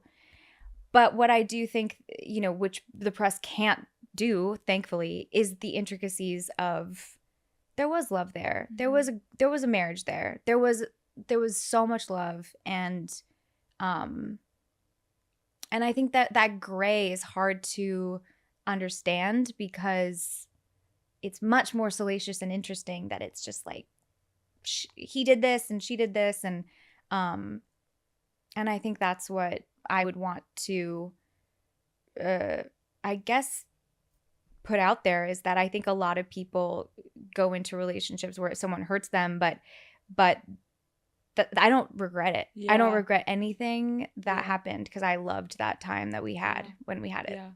Did you know her? Which one? Well, any of them? No. You had no clue. And then it slowly just bomb. I did not know like what was going on. I think as someone who's so hands-on with my career, I think I was just completely shocked that I didn't have a handle on reality in that way. Like that was shocking. Who did you call first? I went over to a friend's house. It was the worst day. It's more the situation that's like so relatable for women when it happens, and it's like you feel like you've been hit by a truck because your reality has been completely distorted because you're like, everything I believed is changed, and you have to basically pick the pieces up by yourself, and it's a really, really fucked up situation. If anyone is listening has felt it, you know what I mean, of like, you want to say fuck you to the person, but you're also like, wait, 5 seconds ago you were my person. How does it change on a dime? It does. And so like the picking up of the pieces by yourself when 48 hours ago you had this person and a life together, it's really disorienting. But I feel like if you have any like closing advice for women right now, generally, of just like, when you experience someone betraying your trust and disrespecting you in a relationship, like what have you found has given you strength to move forward and trust yourself after something like that has happened to you? It doesn't happen right away because I think the shock and the nervous system and the breakdown of the familial sort of system of safety is destroyed because this person is your home and your home is burnt. So I think what happened for me, which is, and I won't speak about this specifically because I think this goes with a lot of my past relationships or things that I tell my friends, which is to actually start realizing and seeing them as real people and not this idealized version of what you thought or what you built, but who they are really, and the intricacies of taking the shine off a little bit and really getting into the brass tacks of like, did this really work? Because if it did, it wouldn't have happened. And that's really hard to hear because I think a lot of us want to be like, it's them and blah, blah, blah. But like, it is. But I think that there's nuance in the fact that they must not be happy. It's so true. And like, you're so right, Brittany. It's like, I know it's so hard to hear, especially if there's someone like today you found out and you're like, oh my God, what do I do? There is something to be said of having enough like respect for yourself to know if this person did this to me, why would I want to be with someone that could ever disrespect me? And that has been such a gift for me. People keep telling me like, what did you feel afterwards? And I'm like, grateful in a weird way because it was a neon fucking sign. It was like bigger than this. You're like, and double, yeah, triple. So I didn't ever have to worry if I'm, yeah, like you'll never doubt. You'll never doubt. Like that wasn't meant to be, and that's what I think. Leaving that conversation, it is helpful for women to hear like someone that has just recently gone through something that like is unfortunately really fucking relatable, and we all go through it probably at some point in your lifetime. If you haven't, fuck you, you're lucky. It is like staying really, really clear on who the fuck you are and what you deserve, and not allowing yourself in the wake of the loss in the first couple months to romanticize something. Like being grounded of like, no, hold on. Listen to what this person did to you. Like this person is like, you know what I mean? Like you just have to kind of, you're right, be realistic, and you can cry. Like I feel like sometimes people are like, get over it. Like make sure you surround yourself with friends that are like, cry, snot in the fucking tissue. Like you should be sad because you're mourning something that you didn't have control over the ending of, but like then move the fuck on. I really, really shout out and give such thanks to my friends who just laid there with me. And they didn't try to fix it, and they didn't try to, because there's nothing to fix. Right. There's nothing to change. It is what it is. And they just like let me just be.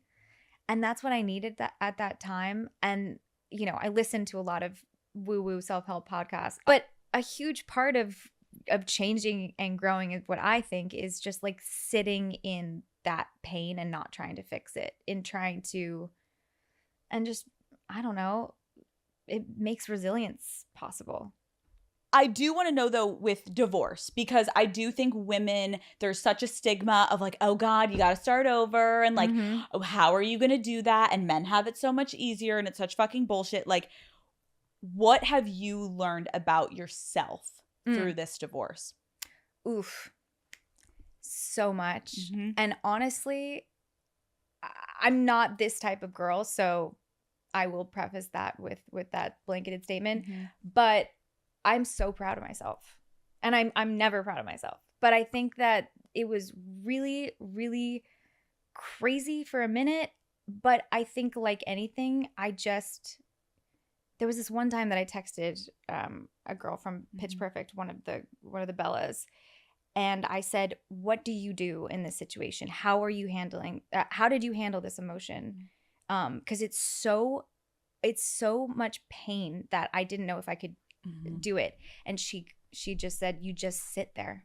You just sit there and you just take it and you just exist. Just exist. And I just remember sitting there being like, okay, I'm just going to exist. And I'm just like, and it passes. Mm-hmm. And then you just realize, this stuff is so ephemeral in a way. Like it's just, it does hurt, but it comes and goes. And I think that sort of impermanence can be an example for so many things in life. So true. That's like, again, it's the hardest thing. And it's like what we go back to when we were talking about, struggling with an eating disorder, where you're like, oh my God, if only like I could just get out of my head. But it's like, but it does get better if you do get help. It is the same thing with everything in life. Like you're right. There is this impermanence where like in the moment it feels like, oh, the ship's going down. We're fucked. Like, how am I going to get through this? Yeah. And then one day you fucking wake up and you're like, huh, I feel better. Right. And I don't know how. Then one day you're sitting on Call Her Daddy and I ask you if you're single and you're like, well, let me talk to you about my roster, bitch. Like, and it's like life goes on. Yeah. Had you ever been cheated on before? Yes. Mm-hmm. And do I love dealing with that in therapy. Ooh. Girl, because, here's the thing. Fuck them for doing that. Right, of course. To be honest. Of course. But underneath that, I can't control that. And what am I going to be angry for the rest of my life and draw, holes in their eyes with the pictures? Like a little voodoo doll, like, fuck you, bitch. But what I can do with that is look at my part of like, I picked them. Mm-hmm. And maybe that was something that I should have looked at because maybe I was doing something from my childhood of like needing that validation or that sort of conditional love and the fighting for the like, are they gonna think I'm hot? Like whatever. And it's like, I don't do that anymore. Yeah. What is something that you have like you put up with in the past that now that you've like become centered with yourself and you can look back at past relationships, you're like, I will never put up with this anymore? I had an ex tell me that I couldn't wear sweatpants. Sorry, what? He would Yeah. fucking hate me. Holy shit. Who is this man? I will not tell you, but What? yeah. Oh yeah. That they signified giving up, which I love the description as well. So I'm just getting started, bitch. Giving up? giving up. Relaxed, cozy, comfortable, thriving. I was like, I can look hot in sweatpants.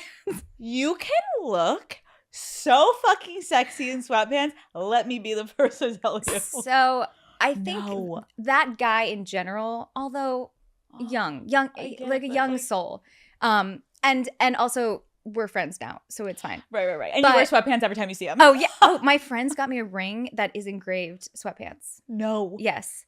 Well, it's just When we broke up, because they were like, "Girl, wear Girl. your fucking sweatpants." Yeah. well, it's also just so sadly indicative of like male-female relationships where it's like, why do men feel fucking comfortable saying that shit to women when it's like, we would never say that.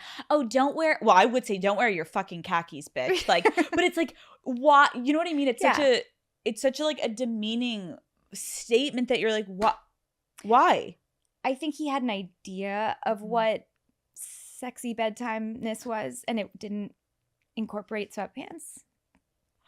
I don't know. But I think that's marketing and also shitty, things given to men as of this is what a woman is supposed to do. And I think that bleeds into a lot of relationships too, is that I think men think that there's this generalization of what women should be like. Right. And I'm sure you've dealt with this a lot too, but I think a lot of times I've dealt with in relationships where like a guy thinks they want a boss. They think they want the girl that comes in a suit and then changes into sweatpants because she's fucking tired. But they don't really sometimes because they want to provide and they want you to have dinner and all this stuff where you're like, are we in 1940? Right.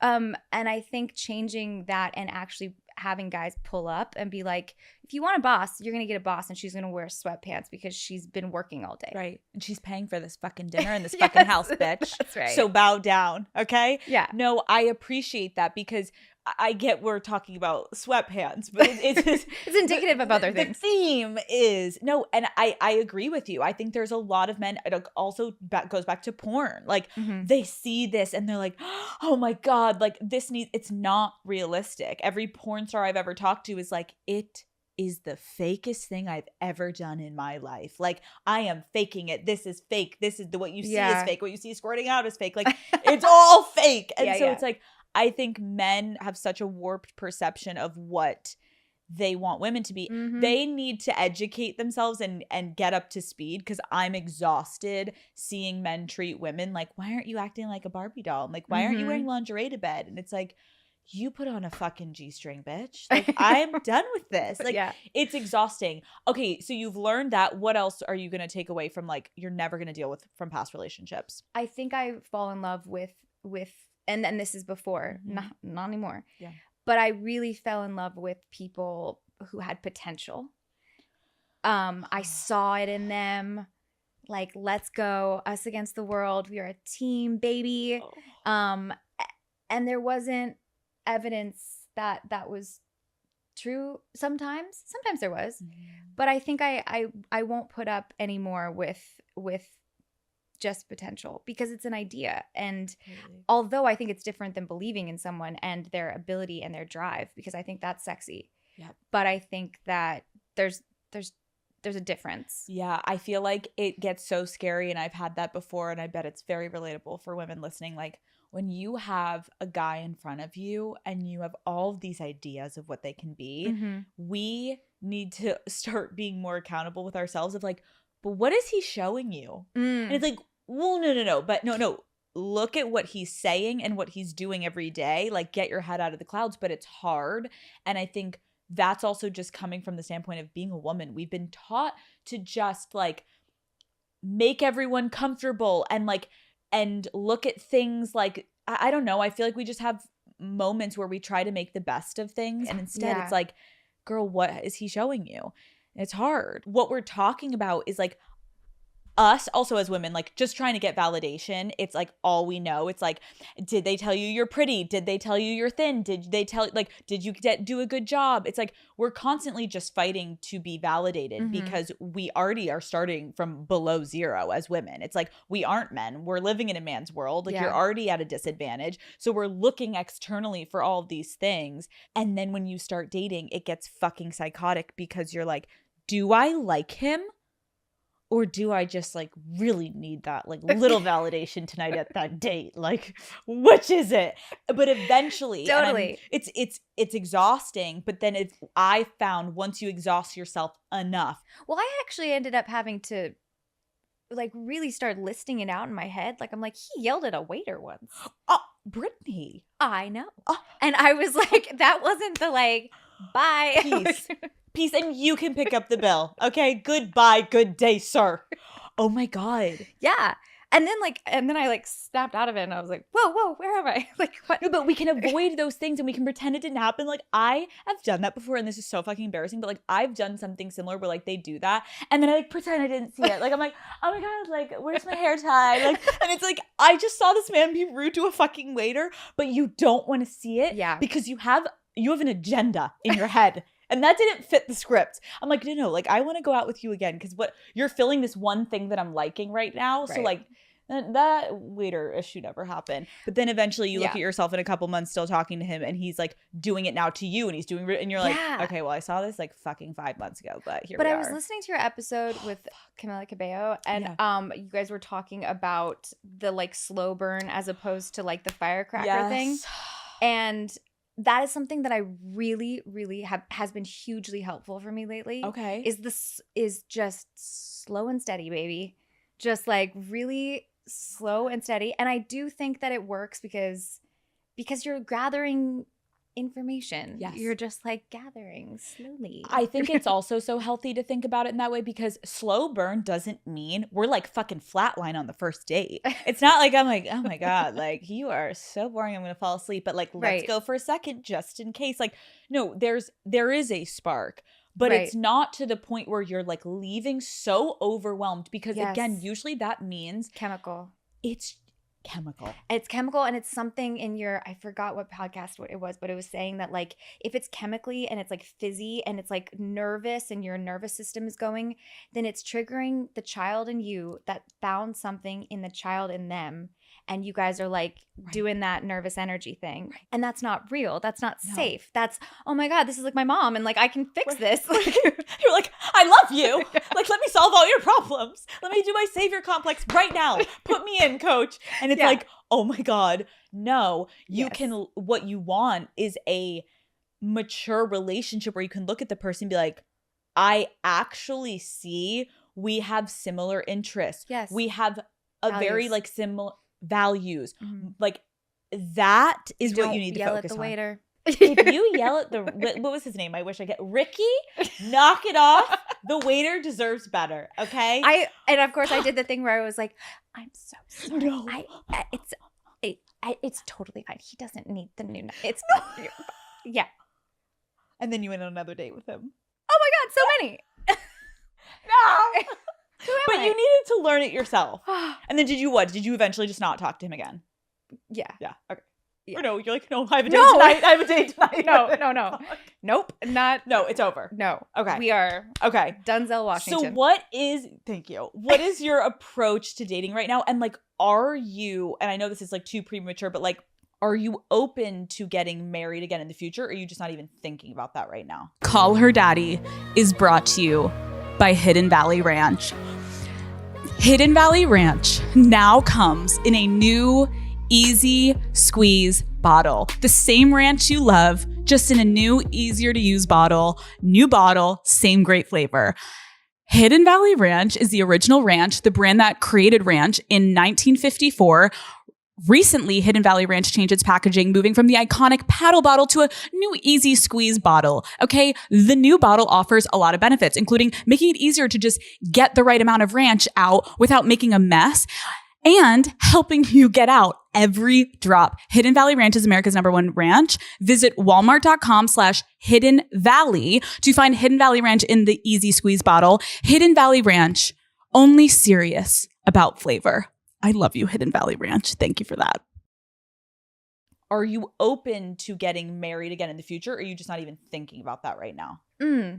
That's a good question because I vacillate a little bit because I think it's a huge, you're getting married soon. So I can't, destroy this too much. Marriage is fucking off. Alex, run. I'm like, no, okay, fuck off, Matt. We're done. No, you're already married, right? No. Oh, I thought you got the license and everything. Oh, what? Oh, you're right. Oh, I am legally Do married. you not know? Oh my god. I'm like, am I married? Oh my god. Wait, did I get that wrong? You're right. Oh, I love that I'm telling you about you. I love that Matt is like, Alex, I am married. Well, no, to be fair, I was waiting for the 90-day thing. And I think by now, I think I am legally married, but my wedding is coming up. Right. So those are That's different. what matters. Yes, you're right. Weddings matter. Marriage matters more. And I am married. And this is good to know. Note to self, Alex, you're fucking married, you dumb bitch. I am married. I think so. Let me check. It's like a technicality. Yeah. Technicality. Anyways, back to you telling me I shouldn't get married. No. I'm not going to tell you because here's the thing. Marriage is fucking awesome. Okay. And I loved being married. Okay. I really thrive in relationship. I do. Okay. And I think that there's something so beautiful about the the coming together and being like, we got each other, partnership, teammates. Mm-hmm. I love that idea. I vacillate a little bit of like, can you have that without the paperwork? Just because I've been on the other side. But I also am a hopeless romantic. I love love. Yeah. I can't help it. And so I would love to be able to believe in marriage again. Yeah. And I date to, I'm dating to find my person. I think that's absolutely the right way to look at it. Like, of course, like you would love one day, like maybe, but I think a lot of times dating's exhausting. Oh my God. And it can get infuriating, but I do think everyone who has been in love at one point, and we don't even need to take away from past loves. It's like that feeling is amazing when you are with someone you love, and then even if they become a piece of shit later, like you can just remember those good moments. when you're dating, it's like you are dating to find the even better version of that feeling. Mhm. And I think that should make people feel hopeful of like, put in a little bit of work for like a year to 2 years to 3 years to 5 years to then have a lifetime with someone. Like it comes. We just have to be fucking patient. But it is annoying. It can be annoying, but then it also can be really fun. I 'Cause you think can that be some like- of my favorite women right now are like still dating after heartbreak. I mean, Yes. that's huge. It's so strong to be able to put yourself out there like that Totally. again, and to believe that you are worthy after Totally. something bad happens in that way. That's fucking badass. So It is. and you have to believe in yourself in order to know that you can withstand your own mind Yeah. in the battle of that. I agree. And I think because women are so judged based off of our age and our looks and all the things, and society tells us like, you're dead by 30. Like, I'm like, oh my God, like feeling my best as I'm entering this new era. Like, fuck you. I think we can also just start to say fuck it and just like do what makes you feel good. Like, don't be afraid to put yourself out there. Date, have fun. Like, we're alive once. Give it a fucking try. Meet people, connect with people. Like, if you can change your perspective on it, I think when people look at us like, oh, like, have you found the one? Like, no. And that's so exciting because that means they're out there and you're going to figure it out. There was some great advice that someone gave me where they're like, if you're looking for them, they're looking for you. And it was so simple, So true. but I thought, oh yeah, like if you're out there and I feel like I'm pretty cool, Right. then someone's out there that's pretty cool too. That's like, where is she? You Where know? is she? And one day you're going to walk in and they're going to be so nice to the waiter. And you're gonna be like, oh my God, this is totally the right guy for me. What is your best quality that you bring to a relationship? The more surface one, I guess, is I'm pretty fun. I'm a good time. Whether or not you like me or not, you're gonna have a good time. Love. Not sexually, or maybe, Oh. but but like Maybe. I meant more like on the date, like good banter, good conversation. You know, You're going to have men clip this when you go on dates and then be like, I want this. What is this? You're like, oh, let me take you for a ride. Not sexually, but maybe. just a good time means so many different things nowadays. Yes, it does. It does. But I had to, explain that. But I think emotionally, I am extremely, I really, really get into the nitty gritty with somebody. Like I go hard for them. I like am super passionate about what they're passionate about. I really am like a great partner because I love that teammate aspect. I think like in relationships too, we don't listen enough. And I really like to listen when I'm in a partnership. What is your take on if you don't fight in a relationship, it automatically means you're in a healthy relationship? I completely disagree. And I know this from experience. Yep. Because I think men, and this is another generalization because it's not true for everyone. I do think men have learned that having that sort of emotional like fight is much more of a woman's thing. Saying what you feel and let's fight about it now. And they've been trained to stuff it down. It doesn't really matter. Let's talk about it tomorrow.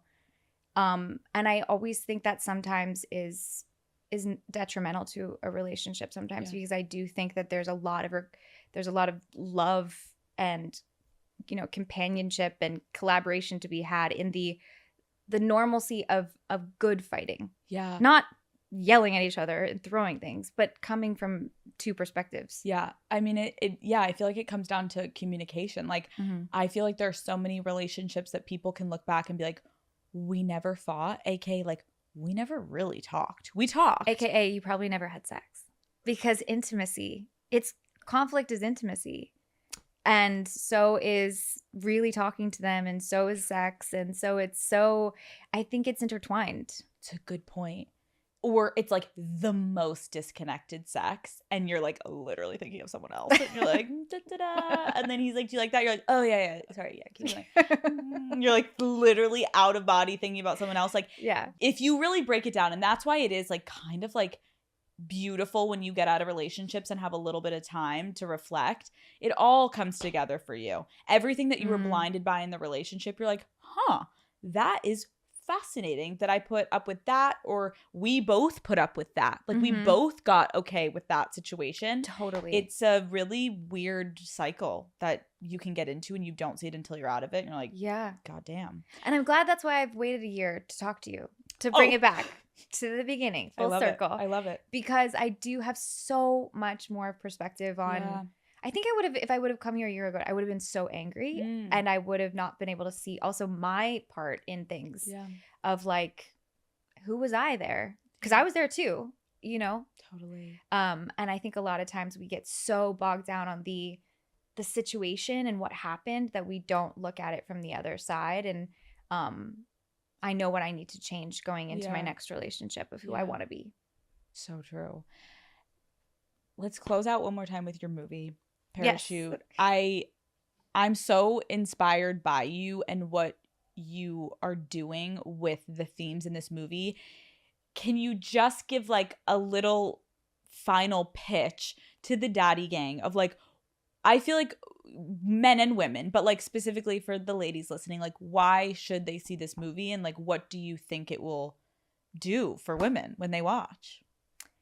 I hope it's a combination of being incredibly romantic and a beautiful love story, but something that I feel is connected to everybody and something that maybe sheds light on a feeling you didn't know how to put into words. That would be my pie in the sky hope, is that you maybe feel like this, but you didn't know how to formulate that until you saw it. And I think my biggest compliment that I've gotten from people seeing the movie, specifically men who don't have to have these issues as many women, they say to me, wow, my sister has this, my mom had this, my whatever, or, guys too. But I didn't understand it, and now I have a little bit more context of how painful it is, and it's changed my perspective on it. It's fucking amazing. So that's what I would hope. Again, I think what's fun about having conversations like this is like the struggles that you've had through your life and everything of like you sitting here earlier being like, there was a point where like I didn't know if I could keep going through something that's also so relatable and heartbreaking and divorce and like all these like very humanistic struggles that we all can relate to. I think it's encouraging to see you sitting here right now being like, I'm figuring it out, because that there is someone that literally one of those things is happening to them right now, and this interview could be something that they're like, all right, I'm gonna keep pushing because I just watched Brittany and goddamn, look where she's at, and that can be me in a year. So thank you so much for coming on and talking with me, and you're the shit. And you're the shit. Thank you so much for coming on. Thank you so much for having me. This was awesome. No, seriously, thank you.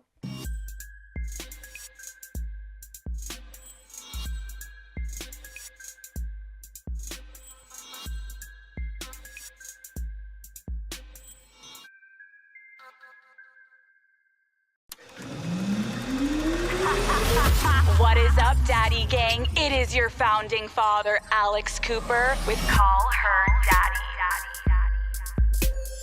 Madeline Petch, welcome to Call Her Daddy. Hi.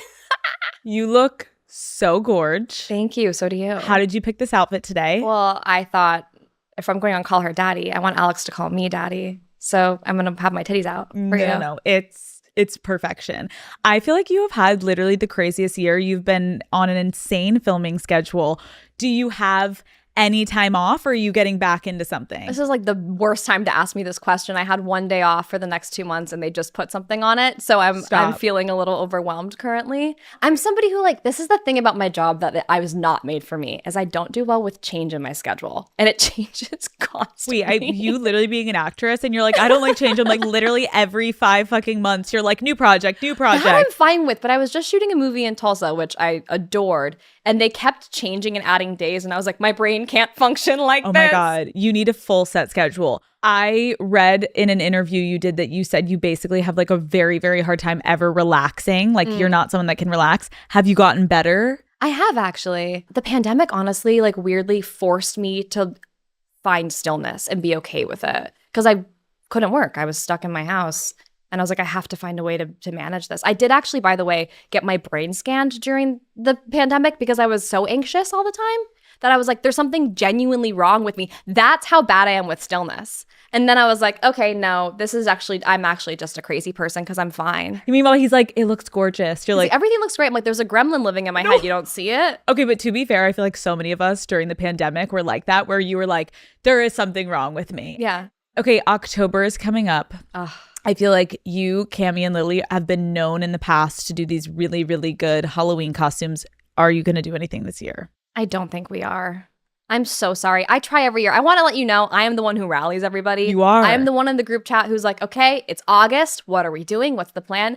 And this year, I think we are all filming in different places. And there's just I even said, what if we just do a photo shoot?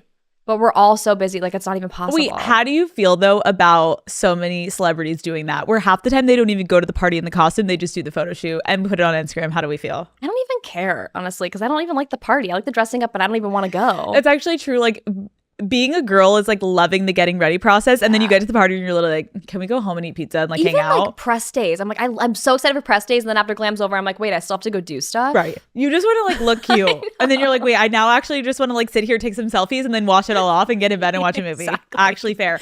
Okay, so no Halloween this year, but will you do something for a costume? I can't not do something for Halloween. But also, I am so excited, Alex. Six Flags is doing a Stranger's Maze, and they have little me's running around in there. And when I tell you, top 10 most important things to my entire life existence is having a haunted house with me running around in it that I can go and attend. Life is made. Wait. I can die happy. Wait. Little yous? Little me's, like me's. People with little wigs on running around as if they're me, Maya, and the Strangers. A dream. Are you gonna go? Absolutely, I go on the 11th. I am like such a scaredy cat, so like I would probably be like, I want to go, and then I'd be so fucking scared. I feel like you're gonna thrive. You don't go to Universal Horror Nights or anything?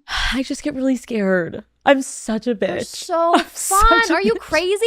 I'm such a bitch. I thrive. September 1st, I'm like, I have my fireplace on. No, Madeline, I was like 75 degrees in my house. Okay, yes to that, but me, I literally was like, I was getting scared of Halloween Town. Like, I would get scared of like the guy. What, Calabar? You were scared of Calabar running around? Like, actually, yes. When he was like, yeah. No, honestly, he was a little scary. But that also came out when we were young. Let's be honest. Okay, fair. We're gonna play a little quick game. Okay. It's called Firsts and Worsts. I'm gonna give you a scenario, and you're gonna tell me the story behind it. Sure. Okay.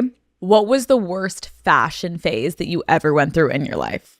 Oh my God. I had like a full scene kid phase. Okay, talk to me. I about actually have gauge holes in my ears that I have to like wear stickers in the back of my ears to wear earrings. I had 00 gauges. Wait, what are 00 gauges? It's like I don't even know what the sizing is, but my brother was gauging his ears and he didn't want to go too big. And so he did it on me first. I'm the younger sister to see what the size would look like. Now he has massive ear holes. I love how he's like, hold on, come over here. Boom. He's like, it was like, you have to put Vaseline in and you have to like stretch it. It's such a crazy process. I did it when I was in like 7th grade.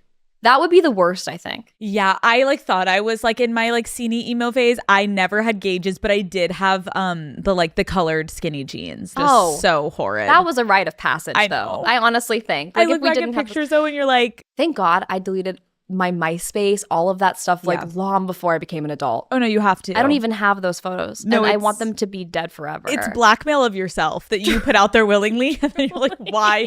Why did I do this to myself? The side bang. No, the way that I bought like thinning shears and thinned my own hair so I had like very thin hair. Why would we do that? And now we all want thick hair. Yeah, I know. Horrible. Okay, what is the story of your first kiss? My first kiss? Oh, honestly, I have a really weirdly terrible memory when it comes to my personal life. Maybe that's childhood trauma, but the one that I think of is my brother specifically said, like, there's this one guy who goes to this school that I hate more than anybody, and you cannot talk to him at this game. And I was like, you got it. Love you so much. And then I saw him and I was like, he's kind of hot. What do I do? And then I'm pretty sure he became my first boyfriend for like 6 months. And my mom would like drive us around in our minivan. And I think I kissed him in the back of the minivan when my mom was driving. This is so telling of like who you are. Like, I needed this information. I'm like, wait a second. I was my brother's like villain as a child. You know what? We would have been best fucking friends. Hell yeah. Because I am a natural redhead.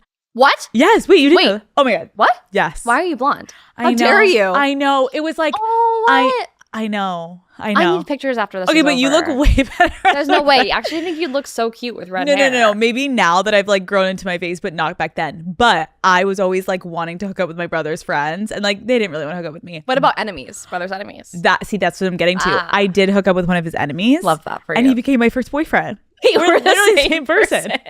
Shout out, you know who you are. Like it was, and I loved it. I wonder where that guy is. I know. Well, I think I know where he is, but Okay. that doesn't matter.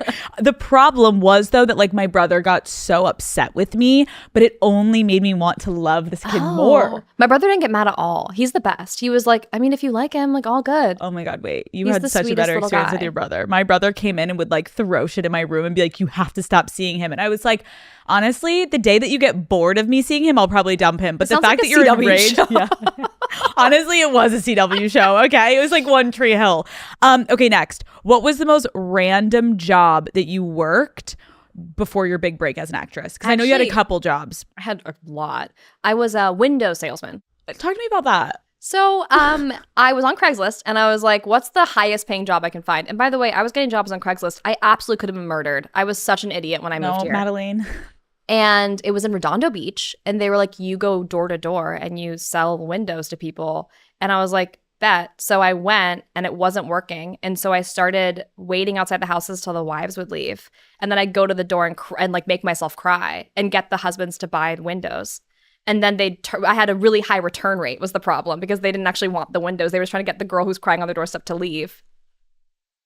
What a fascinating sales tactic. It was interesting. I don't think it was beneficial to Selling anybody. windows, picturing you coming up with like a reason these people need to buy fucking windows. And crying. Okay, but you were savvy. I was doing my best You were with doing what your I best. what I had to do. You were doing your best. Yeah. Okay, what was your first like big purchase once you got your paycheck from Riverdale? You know, every season that we got picked up, I bought myself a new Cartier ring. So I have 7 Cartier rings for the 7 seasons of the show that I literally never wear. Yeah, wait, I was like, I don't sweetie, wear them, but I have them and I like looking at them. they're somewhere. They're somewhere. Wait, do you ever wear them? Yeah, sometimes. I actually think I may have lost one, which was a real bummer and a move. Okay, what was the worst Riverdale plot line you ever had to act out? Where do I begin? Okay. give me a strong one. Okay. Okay. So it's like there's so many going through my head I can't decide. I had to act with my brother's dead corpse in a wheelchair for an entire season. Mind you, he died 4 years prior. His corpse should have absolutely rotted. But I was like basically losing my mind and speaking to a corpse for an entire season. I would wake up and be like, JJ, do you want your tea? See, I definitely watched the first couple seasons, and then when it was getting really crazy, I was Probably like, around that time. yeah. That's probably that's exactly. Actually, can I change that answer? My actual answer is this is my Roman Empire, okay?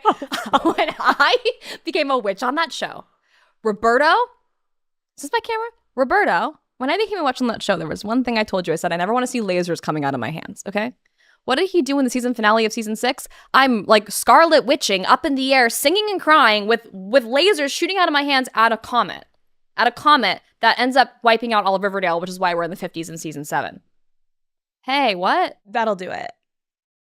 And because you had the visual of I really don't want this to be me. No, and I actually think I might have given him the idea is the problem. I think I said just please no lasers. I'll do anything witchy, it's fun, but no lasers. And then he was like, finale. I think she said she wanted lasers out of her hands.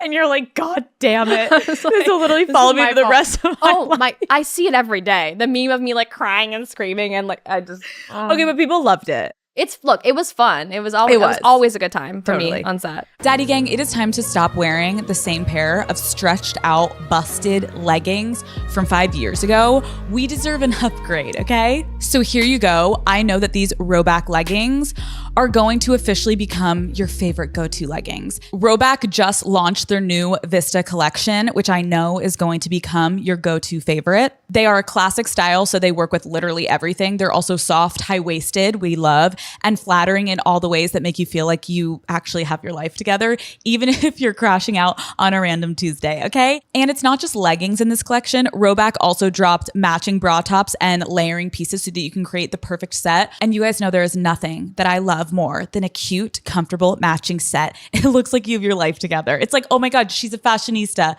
You know what I mean? Worn together or worn separately, Roback's Vista collection is perfect for hitting the gym, grabbing a coffee with friends, or looking hot without trying too hard when the new guy you're talking to comes over. Daddy Gang, it's time that we stop pretending that those 5-year-old leggings are still working for us and upgrade to the Roback Vista collection. Use the code CALLHERDADDY on roback.com for a generous 20% off your first order. Woo!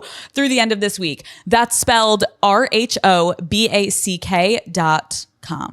Love you. I know today you kind of want to talk about some things that you've never publicly spoken about. Yeah. Why do you think you are finally ready to open up about your childhood? I think for a long time I struggled with the idea of, is it my story to share? I mean, it involved a lot of other people, my whole family.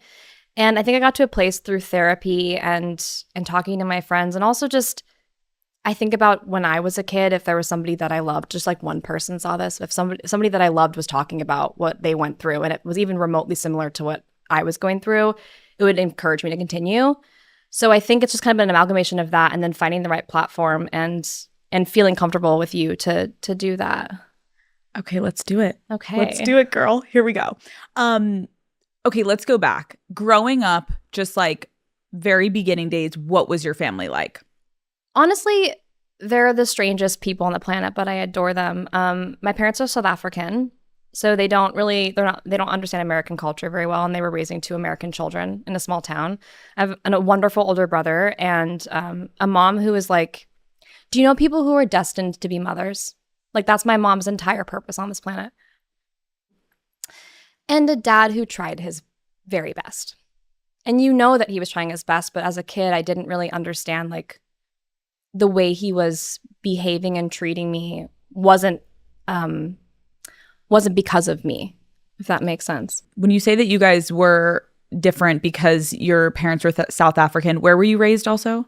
Washington State. Washington. Okay. Were people outwardly like commenting on you guys? Like, did you stick out like a sore thumb, or was it just like in your head you felt different? I think also being a redhead and South African and being raised plant-based and without Christianity in my life, it felt like everything that were the core values of being a child, which is like looking normal, having a normalcy in religion and food eating, we didn't have. And so it felt more like maybe it was all in my head, but I definitely felt like I didn't belong growing up. So talk to me growing up about your relationship with your mom and your relationship with your dad and like your early memories of those relationships forming. Yeah, my mom is like the protector. My mom always was trying to keep the peace. Her words were peace and tranquility. And so she did her absolute best to not let me see the trickling effects of my father's behavior. My relationship with my father was really complicated because he has behavioral issues. And he would have extreme highs and extreme lows. And in the extreme highs, as a child, it's like you have the most fun dad in the world. It's like you can't live and breathe without that person being around. And then that person is ripped away from you and being cold to you and not responding when you tell them that you love them and getting angry at you and lashing out for no reason. And you think it's your fault as a child. Do you remember like an early core memory of like the first time you realized like maybe your dad was struggling with mental illness? When I was 8, my brother and my mother were in South Africa, and my dad and I had some sort of falling out over something. I don't even know what it was. And I told him I loved him. I was like crying, telling him I loved him. I wanted him to tell me he loved me back, and he told me he didn't love me. And he left. And so you were alone in the house? For a couple hours, not for very long. And I was just crying in bed the whole time. But I remember sitting there and being like, my father doesn't love me. Like, I did something very wrong. And I was calling my mom, and they're on a different time zone. And that was the first time she was like, this has nothing to do with you. This is fully your dad. And that's when I really first understood that. I think it took a long time and a lot of therapy because we don't use diagnoses in the household either. So it took a lot of therapy for me to figure out what was actually going on. How was that explained to you that like we don't use? It wasn't. In fact, most of the time it was like, it's PTSD because my dad was in the apartheid war, or it's trauma, or it's just he's having a bad mood. And it's like, that's actually not what's happening. He has a chemical imbalance in his brain that makes him incredibly high and incredibly low. And it took a lot of therapy for me to feel the validation of a diagnosis, even if he has now gotten one, but even if he never got one to understand what was actually going on. And it was frustrating because you're like, why do you not want to know? It will help understand and educate us on what's happening so it's not his fault either. Do you know what I mean? He's not trying to be like that. I also think like our parents' generation just doesn't really understand mental health. And I think it wasn't a priority, whereas now as we become parents, like of course it's a priority. But back then it really just felt like that wasn't even an option. So when you were dealing with difficult moments with your father, like how would your family talk about it? There's a lot of triangulation, which is something I learned in therapy, with my mom and my brother and I kind of having little kikis in my brother's room while one of us is crying because he's done something to them. Always verbal, never anything physical, thankfully. And usually the issue was I became this like key to unlocking his good mood. So when there was bad things going on in the house, I would be called to come and fix the problem.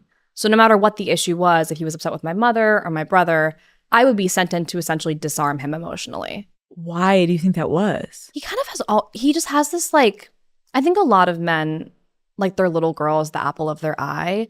And I think I was the apple of his eye. So I think it allowed him to like, I'd walk in and most of the time it would work. And I'd be like, Daddy, can we just have a nice night? Can we just figure it out? And it would take him a couple of hours, but sometimes it would work. So I think they kept doing that. Which is, at first, I'm sure before you were like able to process what was happening, everyone's like anything to get him to like come down and be in a better mood. Yeah. But then as you started to get a little bit older into like high school, how much was that affecting you kind of being the person that had to be almost like the parental figure in your household?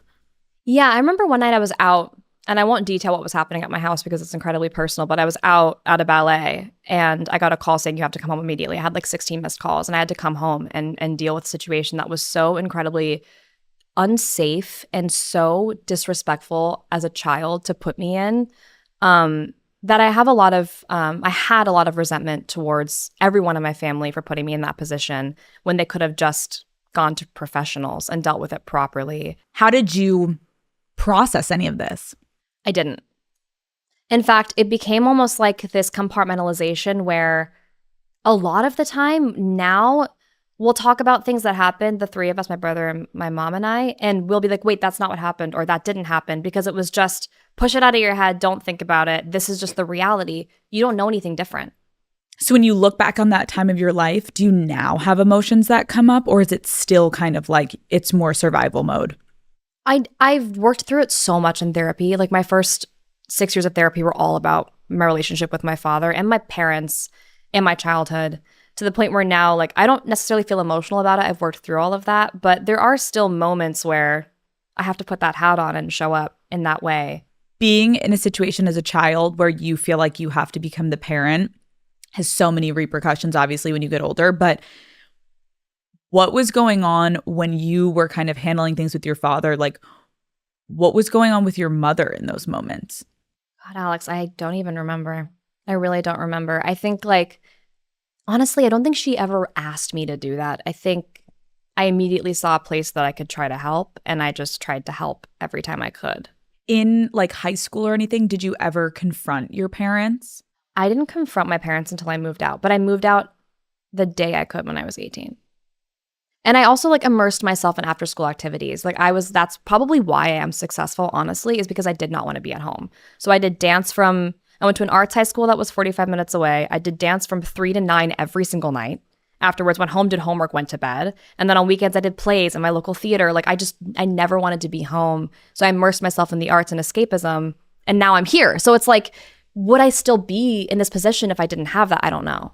That's what I was wondering, because I'm like, all these inconsistencies at home, like how did it affect your life socially? Like, did your friends know what was going on? Yeah, for sure. Did you have any issues growing up with like, could you have friends over your house? My mom was such a little soldier, honestly, because she always fought for me to have the most normal childhood she possibly could give me. So I had friends over often, but the friends I was comfortable having over were friends that already knew what was going on. But it also affected their childhood. Like my childhood best friend is still one of my closest friends now, and she has horror stories about being at my parents' house. would you and your brother lean on each other a lot, or was it tough to kind of? Well, it became really awkward because it's like I'm the one that's going in to fix a situation. I can't even imagine. We've never spoken about this, but I can't even imagine what it must have made him feel like to know that I could go in and make my dad feel better. That created a really weird, unhealthy dynamic between him and I, where when I moved out, like we weren't super close. We've become close in our adult years now, and we've worked really hard to get there. But we didn't have each other to lean on, really. Talk to me a little bit more about the resentment aspect, because you go through this in your childhood. Your home is going through these like instability moments. You are parentified at a young age. You're throwing yourself into the arts, trying to get away. Yeah. In the moment, were you resentful, or did it take you leaving to become resentful? Honestly, the only resent that I feel is seeing now how it seemingly seems so easy for him to be normal. That's the hardest part, because now he's actually a pretty wonderful dad. Do you think there's a chance that's because you now can have distance and like leave and remove yourself from it? Absolutely. Like if you were living in a house with him, maybe. Potentially. I mean, my mom still lives with him. They're still together. And so it does seem like he's found things that work for him in that regard. But to see how easy it was for him to do that it was a tough pill for me to swallow. But I'm incredibly honest with him now. I've not told him I'm going on this, and I'm very curious to see how that goes. But I'm very honest with him about his behavior now and about how it affected me as a child. And he takes it on the chin very well. This is an ad by BetterHelp. Okay, Daddy Gang, let's be honest. We all have those moments where we are frantically sending a 10-minute voice note to the group chat, desperately hoping someone will have the answer that will be life-changing advice for us in our worst moments. Or worse, we've been that obnoxious person at the hair studio or nail salon dumping all the trauma onto our poor stylist or nail tech, and they're like, okay, I like literally don't even know you.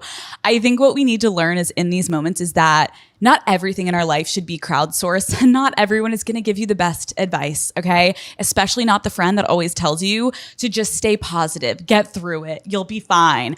There's a time when you need to bring in a professional, and that is where BetterHelp comes in with qualified and experienced therapists. Let's talk numbers. BetterHelp has been around for over a decade. They've helped millions of people, and out of 1.7 million reviews, they have a 4.9 rating. I can't say the same for my group chat. I love you guys, but yeah. And getting started is easy. All you have to do is answer a few questions, and BetterHelp will match you with a therapist. If it's not a good fit, you can switch therapists at any time. No awkward breakup conversation necessary. And I know it's fall and we're getting back into routines, and I can feel like our schedules are getting full, right? But you can literally join sessions at the simplest click of a button and find a time that fits into your busy schedule. Plus, you can also pause your subscription whenever you need to. With over 30,000 therapists, BetterHelp is the world's largest online therapy platform and has served over 5 million people globally. As the largest online therapy provider in the world, BetterHelp can provide access to mental health professionals with a diverse variety of expertise. Find the one with BetterHelp. Our listeners get 10% off their first month at betterhelp.com/daddy. That's betterhelp.com/daddy. Okay, let's talk about therapy. You get into therapy. You've been in therapy for a couple years now. I've been with the same therapist for 9 years. I'm obsessed with her. Wait, 9 years 9 is years. like... It's my longest relationship. Oh my God. Wait, and you are like stronger than ever. Because I can't figure out if like you need to switch therapists at a certain point after like how many years, but you feel good. I'm locked in. It's for life. Oh, I love that for you so much. I'm a lifer. What was it that made you want to initially get into therapy 9 years ago? My relationship that I was in, my romantic relationship, was echoing very similar things that was happening with my father. It's so interesting because so many of my friends and I always talk about this. Like when you become an adult, you're like, oh my God, I have to get in because of this guy that I'm seeing. And little do we know. Everything. And meanwhile, it has nothing to do with fucking Brad or Ben or whoever the fuck we're talking about. It's fully childhood shit. But it ignites something in you and it brings up so much past trauma that you're like, wait, what is this? Why am I acting this way? And then you sit down in a therapist's room and they're like, sweetie, I'm going to hold your hand when I say this. Let's put him over here. This has nothing to do with him. This is all you. And you're like, so you get into therapy. Yeah. How did you start to initially feel when you started to work through? I remember I had a 15-minute, I was on set for Riverdale in my trailer, season 1. And I had season 2, and I had a 15-minute call with her. and I was sobbing. In 15 minutes, I was like broken down. All my makeup was off. And I was like, this is obviously what I need to be doing. And so Riverdale was so wonderful. They would like help me find time in my schedule to do therapy, and they were really supportive. But it was just through talking about it. I mean, my relationship was obviously not great if it was echoing that. So the kind of impetus was dealing with that at first for a long time. Yes. Breaking yourself out of that and then getting into the weeds with your childhood stuff. When you went back to the childhood stuff, like what did you find was the hardest stuff to start to unpack with a therapist? Because therapists ask pretty like pointed questions, or they like ask you to go places that you sometimes don't want. Not you don't want to go, but you're like, oh God, this memory just came up. Like, I can't believe this. I think I was struggling with understanding that he didn't not love me. I think there was still this like idea in your head when you're a kid that it's like so deeply ingrained with you that this person can't possibly care about me and love me if they're treating me this way. And I thought I'd worked through that. I thought as an adult, I understood that. But there was still that like little Madeline inside that was like, my daddy doesn't love me, you know? And so like working through that, it still comes up occasionally at 31, 9 years later. But I think that was the hardest thing was to really, truly at a cellular level believe and understand that this has nothing to do with love or how much he cares about me. It has to do with fully him in a chemical imbalance. What was it like when you started to have such success? Like, were your parents? It was honestly kind of annoying. Yeah. Because it's like with my dad, because he was so proud of me. And I'm like, like, I just want to choke you. What's wrong with you? No, and he's so proud of me, and he's so excited. And so then it was complicated because I'm also like, I financially support a lot of my family as well. So it became like no one asked me to, I wanted to help. But it started feeling weird, you know, like it's weird to have a childhood dynamic like that, and then to be successful like this, and then have the ability to monetarily help. And it just becomes really messy in my head. And so I had to like, again, compartmentalize and just figure it out. Well, and because Madeleine, it's like, you used to be this parental figure in your house. That's it. You ran away because you didn't want to do it anymore. That's it. Then you get success and you go back to that role. And even though they didn't ask you, you know. It's just natural to me. Right. It's just natural to me. I just stepped back into it. I bought a house in Washington that I moved my brother into so he could get out of the house. He's still there. He loves it and he's so happy in it, and it makes me so happy. But that's the kind of stuff I was doing. When I bought that before I bought my own house. So there's like this caretaker role that you're constantly in. Yeah. But then eventually, as in therapy, you're like, wait, I also have to take care of myself, right. Not everyone around me. Right. Can you talk to me about like one of the biggest breakthroughs that you ever had in therapy, if any? Yeah. Not dating carbon copies of my father over and over and over again. And even if I'm like, this is not that. This is not that. This is so not that. This is why. It always was that.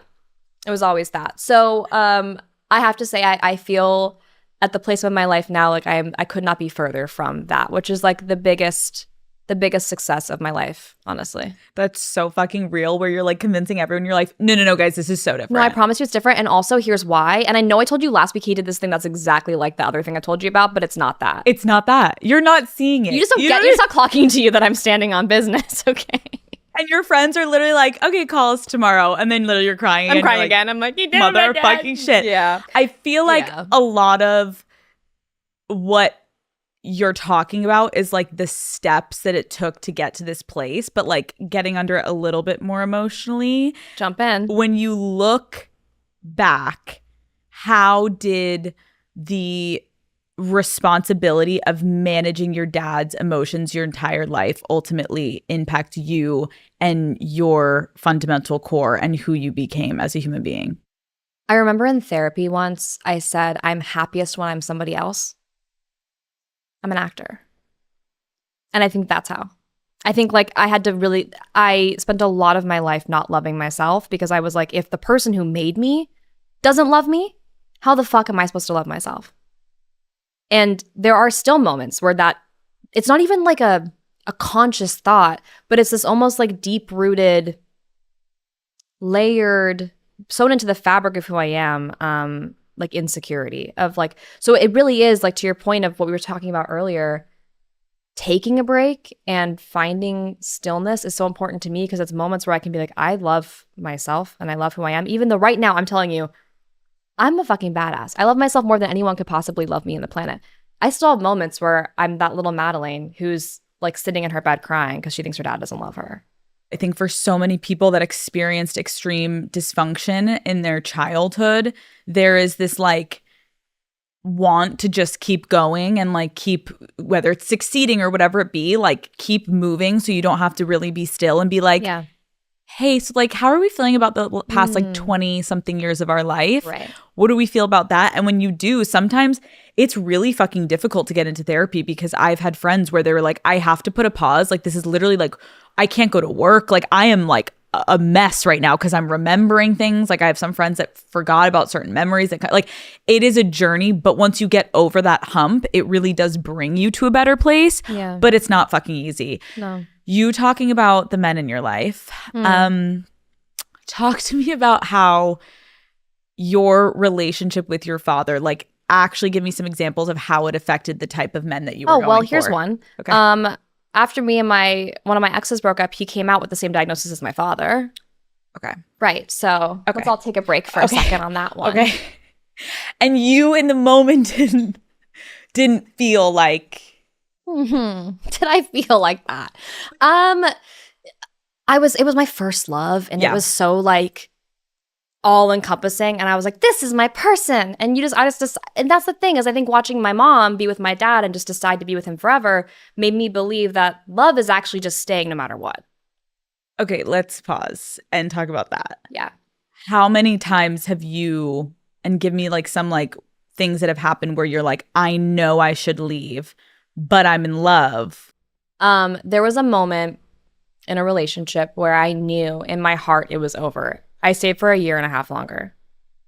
I called all my friends. I was like, I know this is it. I know it's over. I called them. I told them what happened. They were like, yeah, obviously it's over. I stayed for another 1.5 years because I watched my mom stay forever. And it's funny because I have friends now who are like in relationships with they're parenting a child together and they're not happy. And I'm like, trust me, take it from somebody who grew up in a household where the parents were dysfunctional. It's actually better for your child to see real love. Go out and find your real love. Give them an example of what a proper relationship is meant to look like so that they don't seek that out when they're adults. It's a good point. It's almost like sometimes people understandably think like keeping the family together is really going to be better for everyone in the long run. And then you see people be like, please get a fucking divorce. Like it actually will be better for all of us. And the parents are like, what? Wait, what? At the same time though, I don't know if that would have been better. My parents also own a business together. So like I don't think it would have been the right thing. I think they did the right thing, but it did create a really unhealthy idea of what love was for me. I thought love was staying. How did you find yourself showing up in these dynamics? Like I know these men were acting a specific way, but what were you like in your relationships in the past? The same shit I did with my dad. There was conflict. I was immediately fixing it to my detriment.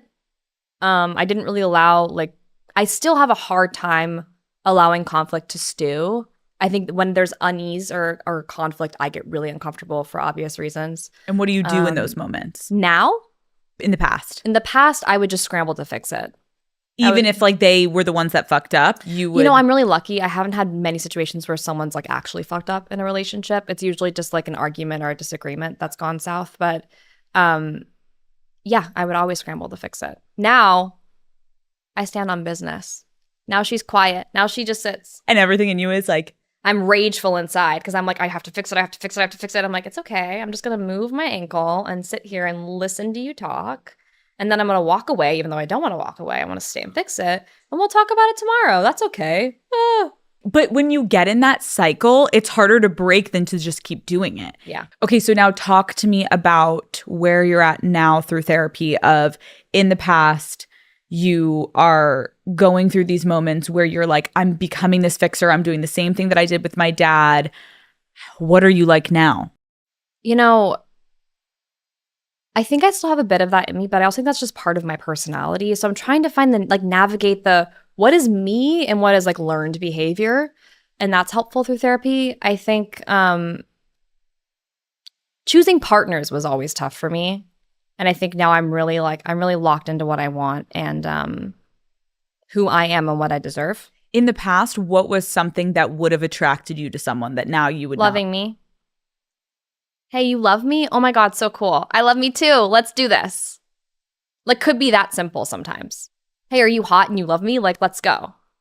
And you're kind of funny. I'm in. You know what I mean? Like, it was like, I just didn't know what to look for because I didn't have something to look at. But I think, like, again, because there's so many women that listen to this, like, that is so unfortunately normal of like so many young women have this feeling of they're not loved in their childhood. Yeah. And then they have this feeling of like taking anything that feels like genuine love, but not actually. If it feels like security, Yeah. consistency, stability, even though none of those things were usually true in the relationships, if it felt like security, I was in. Because if he's saying he loves you so much, but he also is like doing these things that are inconsistent. But he's saying he loves me. So you're going to hold on to that. Sometimes. I used to, yeah. What is your relationship like now with your father? It's complicated. I love that man with every fiber of my being. He is one of the smartest people on the planet. He's also like, he loves gardening. And he's like, he makes little salads from his garden. And he loves his little greenhouse. And he's just like this sweet man. And when I'm able to step away from what happened and just look at the person in front of me, I'm like, you're an egg. You're just this wonderful little creature. But it's still complicated because I still hear what's happening at home and there are occasional issues. And so I draw really firm boundaries. There are times where I don't talk to him for 6 months or so. And I'm very comfortable with that. He wishes we spoke more. I'm doing what I can. But I love him a lot. And I'm very thankful for him doing the work. What is your relationship like with your mom? Best friend in the whole world. When I say like woman who was meant to be a mom, I mean woman who was meant to be a mom. I think if anything, I feel sadness for her sometimes because she's so magnificent and so wonderful and so lovable. And I would just give anything. I would give my whole right foot for my mom to feel as loved as she deserves to feel. That would be my dream. I think like it obviously can be so difficult when you become an adult to kind of replay what happened in your childhood and look at your parents and realize they're not perfect. They hurt me. I didn't have the best situation in moments. Can you talk to me about the types of conversations that you've had to have with your parents in order to move forward to where you're at now? Yeah. It was a lot of needing validation. It was a lot of needing like, this actually happened, right? And this is how it went down. And I did this and you said this, or what happened? Because my brother said this is what happened. So which one actually happened? And it was a lot of like actually trying to piece together my childhood and also saying these things to my father and having him acknowledge that's exactly what happened. That was the most important piece to me to have a relationship now. What boundaries have you had to set in order to kind of have a healthier relationship with your father? You know, with actually both of my parents, they don't call me. I call them. That was really important to me. I was like, I'm tired of being the one who gets the phone calls. I will call you when I have time to talk. Oh, that's a good boundary. And I call my mom almost every day. And my dad, I think we spoke on the phone like a week ago. I FaceTimed him like a week ago to say hi. Do you have any advice for people? Because I can imagine there's a lot of people watching being like, okay, wait, like this is so similar to things that I've gone through. Do you have any advice for people of how to approach difficult conversations with a parent? I don't know if I'm qualified to give advice, but I will say, depending on if you're still at home, I think that you should probably manage those conversations very carefully to manage your environment so you're not continuously walking on eggshells. But as an adult, honesty and saying your truth. And if you need validation, go seek it out. And if they don't give it to you, cut them off. That's how I feel. If my dad wouldn't have given me validation in those moments, he wouldn't be in my life anymore. Overall, in your situation, when you look back on your childhood, like, is there anything you wished your family could have really done differently? I wish I would have felt like a kid. Yeah. I think like now, I do so much spiritual work. I'm incredibly spiritual. And when I do healing sessions with my healer, I go to Denver for like 3 days and we get really in the weeds. Every time what comes up is like, you just need to go play, go be a kid. And the coolest thing, Alex, is that my job is playing all day long. Like, what a cool thing. I'm literally a big kid all day. Like I'm sitting here on a couch with jelly beans, like talking about my life, like doing whatever I want. I'm just like a little sim now. So I think I am finding a way to heal that like inner Madeline through my work, which is the most beautiful thing I could do.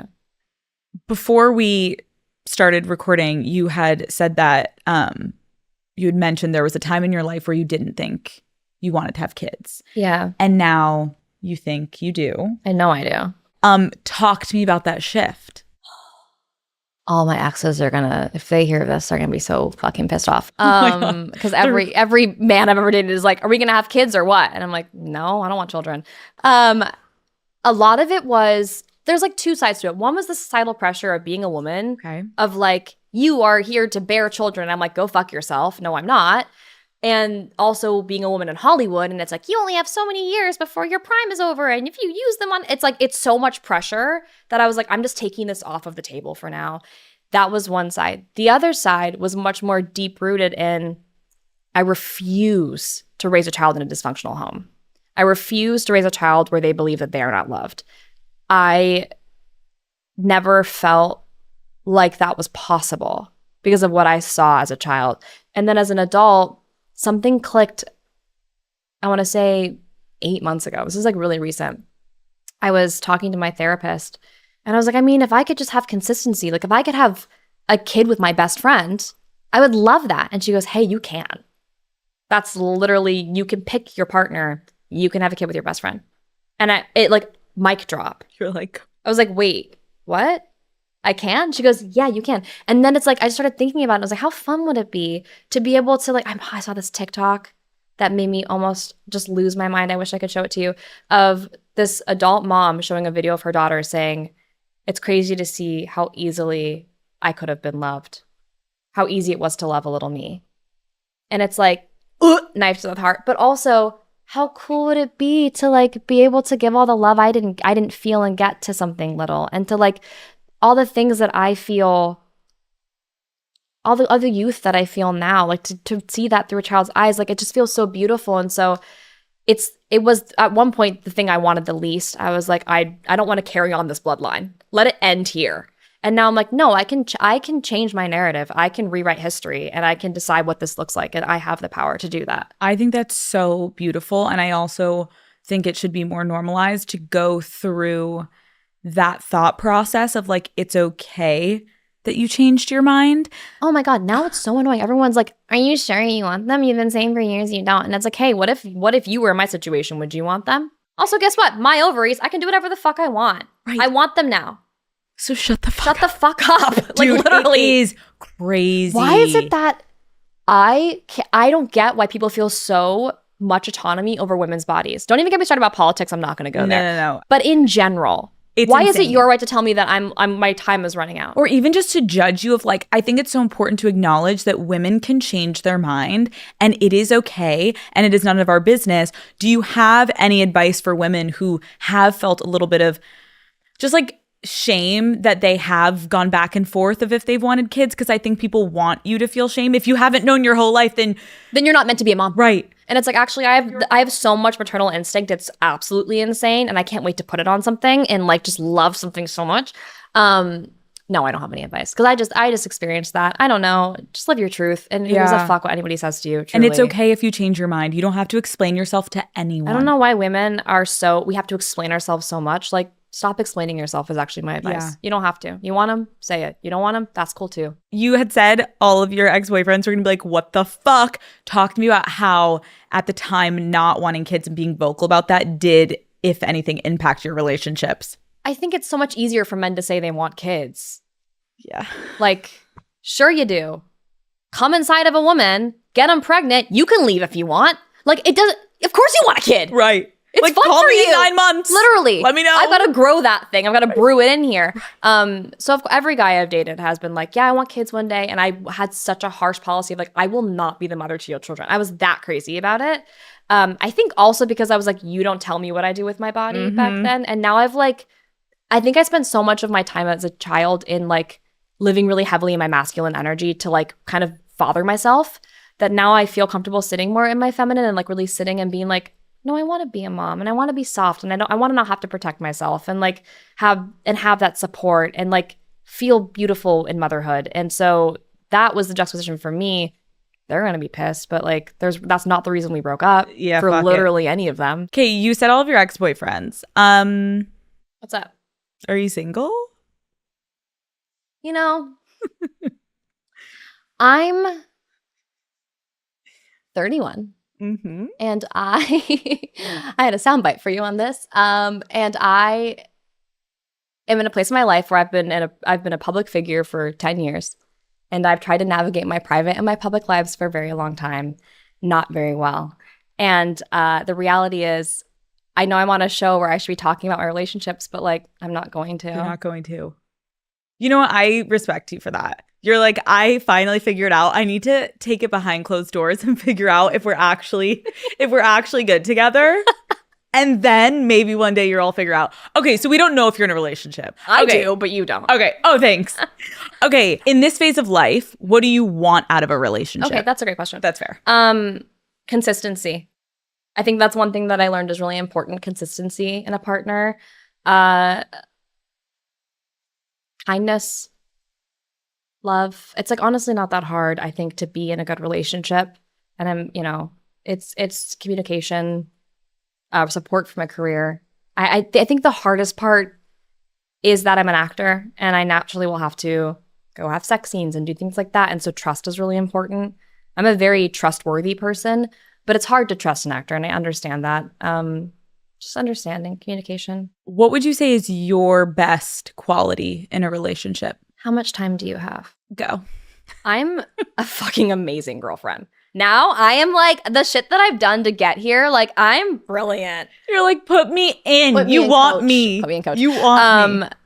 I listen and I care and I'm understanding, and I'm an incredibly good emotional communicator because of 9 years of weekly or 2 times a week therapy. That'll do it. I have a good group of friends. I have a good job. Like I think that I'm kind of the whole package. Call Her Daddy is brought to you by Tinder. Daddy Gang.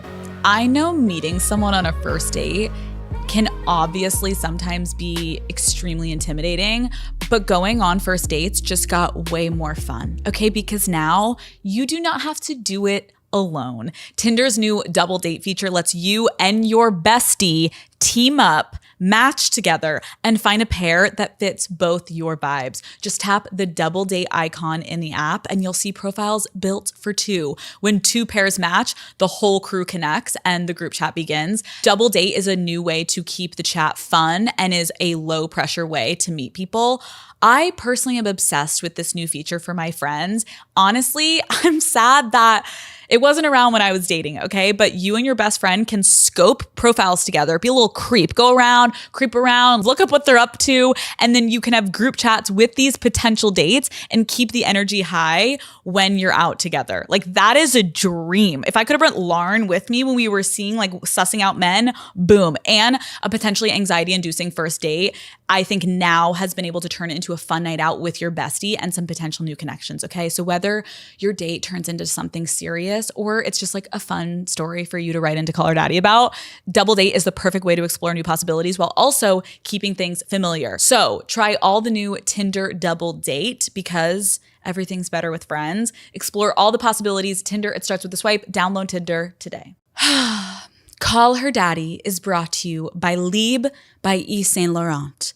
Looking for a new statement fragrance? YSL's iconic Libre collection is everything you have been looking for to turn heads and feel your most confident. I feel like vanilla fragrances are all the rage right now, and YSL's Libre Eau de Parfum Intense is the best one out there.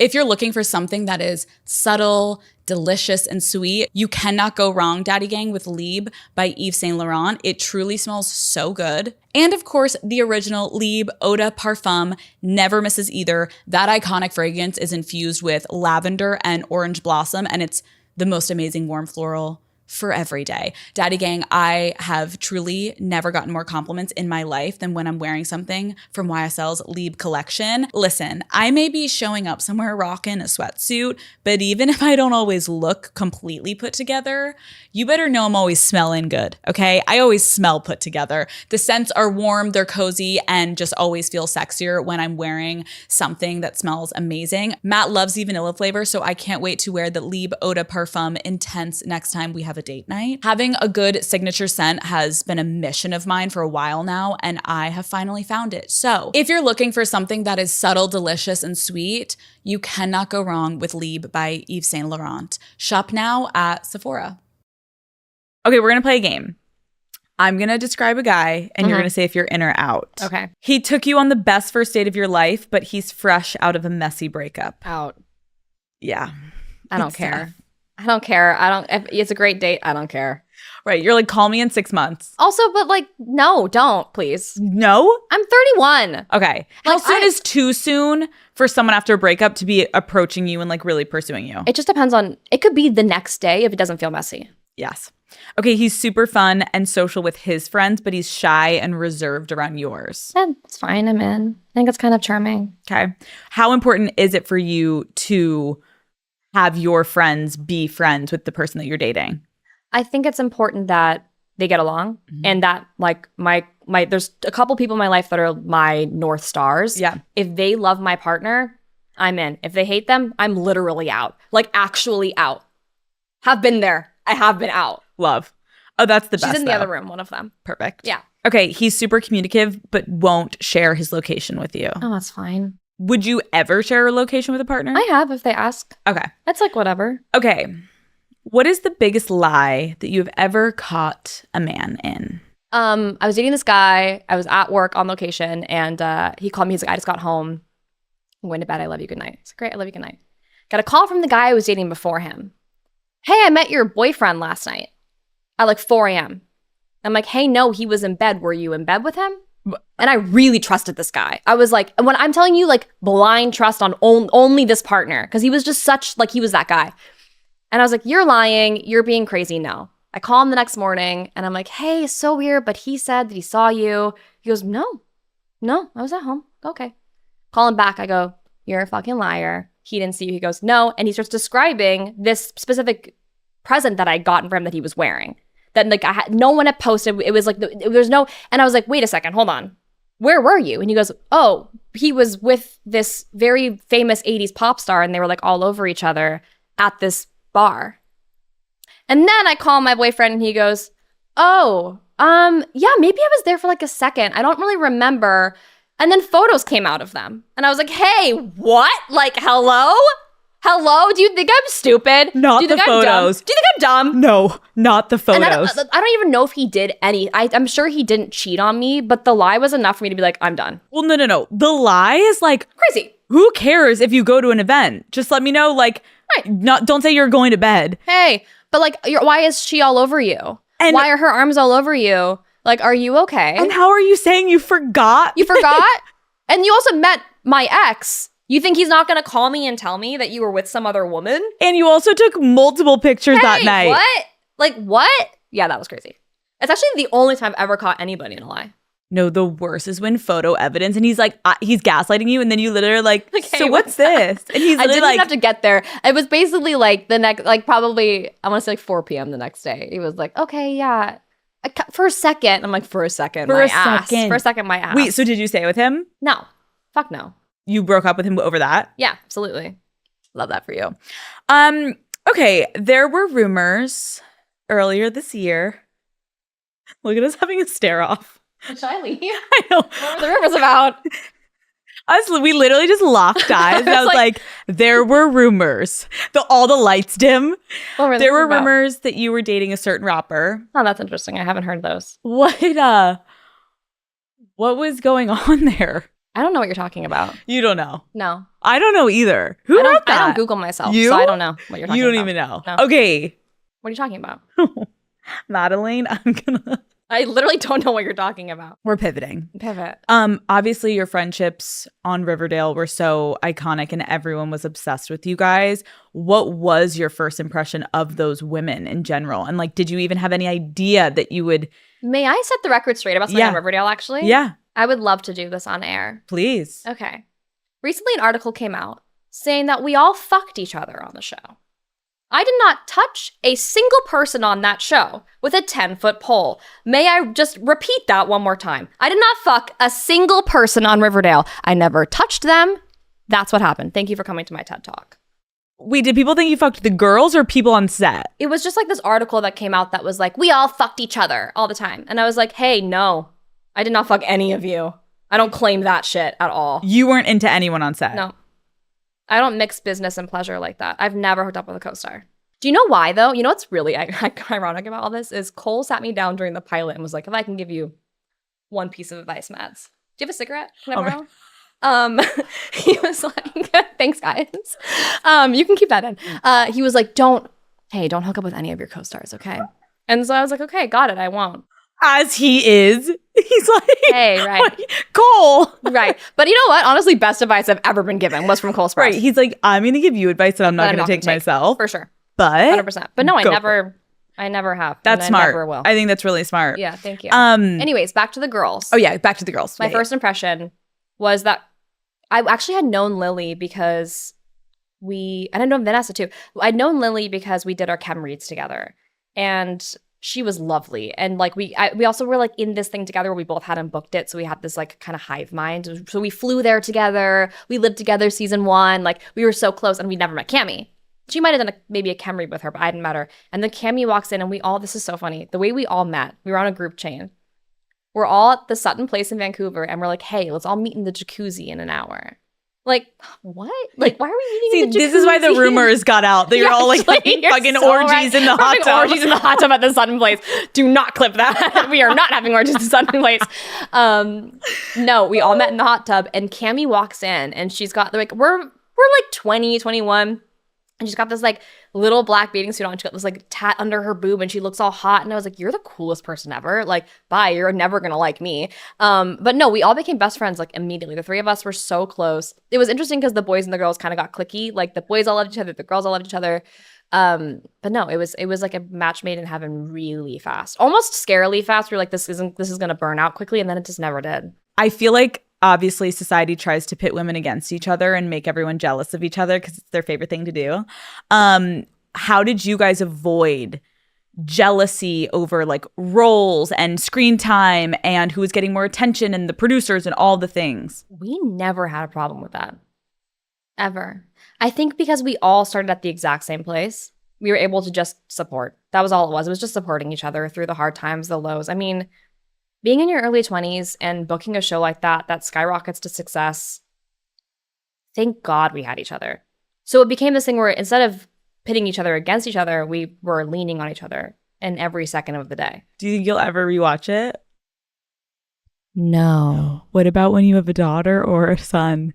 I'm not letting her watch that or him. Wait, why? You were so good. Come on. Actually, no, I will. I'm just kidding. You're like, I was really good. You're right. Yeah. No, I love Cheryl. To be honest, I love her. I think it was 8 years of my life. There's so many, when I watch the episodes, I'm thinking about what was happening behind the scenes. Like, honestly, maybe I will rewatch it one day. I watched the pilot the other day and started sobbing. Stop. Because I was alone? like, the show could have been so good. Like, I watched the pilot and I was like, this is what it could have been. Like, You're like, it was so close. we were so close. But I'm also so thankful for it. Like, it's why I'm where I am right now. I met the friends I have. I love Cheryl Blossom more than anyone could ever love a character in my life. She was the most fun, psychotic, crazy woman of the planet Earth. And always a wild ride and always a challenge. So I can't complain. I think watching it there's still like a bit of sadness about it ending. So I think it would be kind of like heartbreaking to watch because I was going to work and seeing my friends every day. Wait, why did you watch the pilot randomly? It was like 6. Where was I? I was in Tulsa, Oklahoma shooting this movie. And it was like recommended for you, Riverdale. And I was like, haha, okay. What's wrong with me? And I was also on like night shoot. So I was really overexhausted. I was like, I'll turn it on and go to bed. I watched the whole thing. I'm sobbing in bed by myself. Like, hey, what's wrong with you? Are you honestly okay? really cute. That was really cute. I really love the show. And I think it was before its time. And I think it's really great. let's talk about your new movie, The Strangers Chapter 2. Tell me everything. So movie 1 is kind of like your typical home invasion film. Mhm. They try to kill us. They succeed with one, you know. And then the second movie is just me really fighting for my life more from them in the woods. And this time in crazy circumstances, doing things I never thought I would do. It's honestly, when I tell you, I'm like, how the fuck did I do this stuff? When I watch it, it's like I black out. I don't know what's happening. What was the hardest scene to shoot? There's a scene that is on my fucking, of course, on my DNRs, which I can't talk about it specifically, but there's a scene where I work with a creature actor. Okay. And we had to VFX it into something else. And I get into a full fight with this thing. And it's like, it's really brutal. And it's really insane. And it was incredibly tough to shoot. And we had half a day to shoot it. It's supposed to be 2 days. We didn't have enough time in the schedule. But it's so cool. It's so cool. You have another movie coming out. I do. Maintenance Required. This is the complete opposite side of the spectrum. And we're talking about a romantic comedy, which I love. The girl has range, okay? She's got an axe next to her head. She's running. Oh, we're so scared. We're so scared. Damsel in distress. And then we're funny falling in love. Funny falling in love. Okay, what do you think the daddy gang will love most about this movie? Okay, so Charlie, the lead character, me, is a mechanic. And she's like a hot mechanic. And like I went to mechanic school and like everything I'm doing is real. So it's just really cool. Dude, it's so refreshing to actually hear like you learned how to pole dance from your other movie. Yeah. You're learning to be a mechanic. Dude, I get paid to learn new skills. Why would I not want to do it? They're like, we can get you a handle. I'm like, no, put me in, coach. Like that sounds so much like why would I not want to do that? That's so fun. And it's like a ode to, I'm sure you've got mails probably before most of Daddy Gang's time. Never said Daddy Gang out loud before. It's okay. Sounds good. I like it. Yeah. But it's like an ode to those 90s, early aughts rom-coms that we all love. And I feel like we're trying to get back. It's the haters to lovers trope. It's really fun. Jacob is brilliant in it, my co-star. And it's really fun. And the love is earned. You were producer on both of these movies. Mm-hmm. What made you want to step into that role? I just, if you can't tell by our conversation, I have like a naturally producerial brain, I feel like. So I kind of, especially being on Riverdale where the kids kind of ran the show. Like we were there for so long that we learned everything we could possibly learn, especially the girls. Like we really soaked that up. We all have production companies now. So I think it just comes naturally to me to produce. I just get it. I get scheduling. I understand how development works. I have a good brain for creative writing. And like, it's just kind of, it was a natural evolution. The Strangers, I got offered 2 weeks before we started shooting. And I was like, hey, I love the concept. Script's got to be redone. Let's work on that. I go to Slovakia like 3 days later. I start working on the script with the writers and the producer. I'm like writing in Slovakia. And then it just kind of naturally evolved to me producing it. Same with Maintenance Required. It was a very similar process. That's really cool. Because even just hearing like all the way back to the beginning of this interview, you talking about how you like loved the arts, you threw yourself into it. Now to be continuing to like build on what you love. It's so cool to see you now also like in these movies. Like it's just, we love seeing you on our screens. Hey, thanks. Madelaine, thank you so much for coming on. That was such a journey. That was really was a journey. We literally started, we go high, we go low, we go high, we go low. We went all over the place, but I feel like the fun thing about sitting down with you is like we see this version of you that we see on our screens in movies, television shows. We see you online, but to hear you actually talk more about who you are, where you came from, why you are the way you are, I think it's going to let your fans and mine just like fall more in love with you and really appreciate watching you grow. And I'm excited to see what the next decade holds for you, my girl. Thanks for making this such a safe space, my girl. Love you. Love you. That was really good. Yeah. Bye. Wow.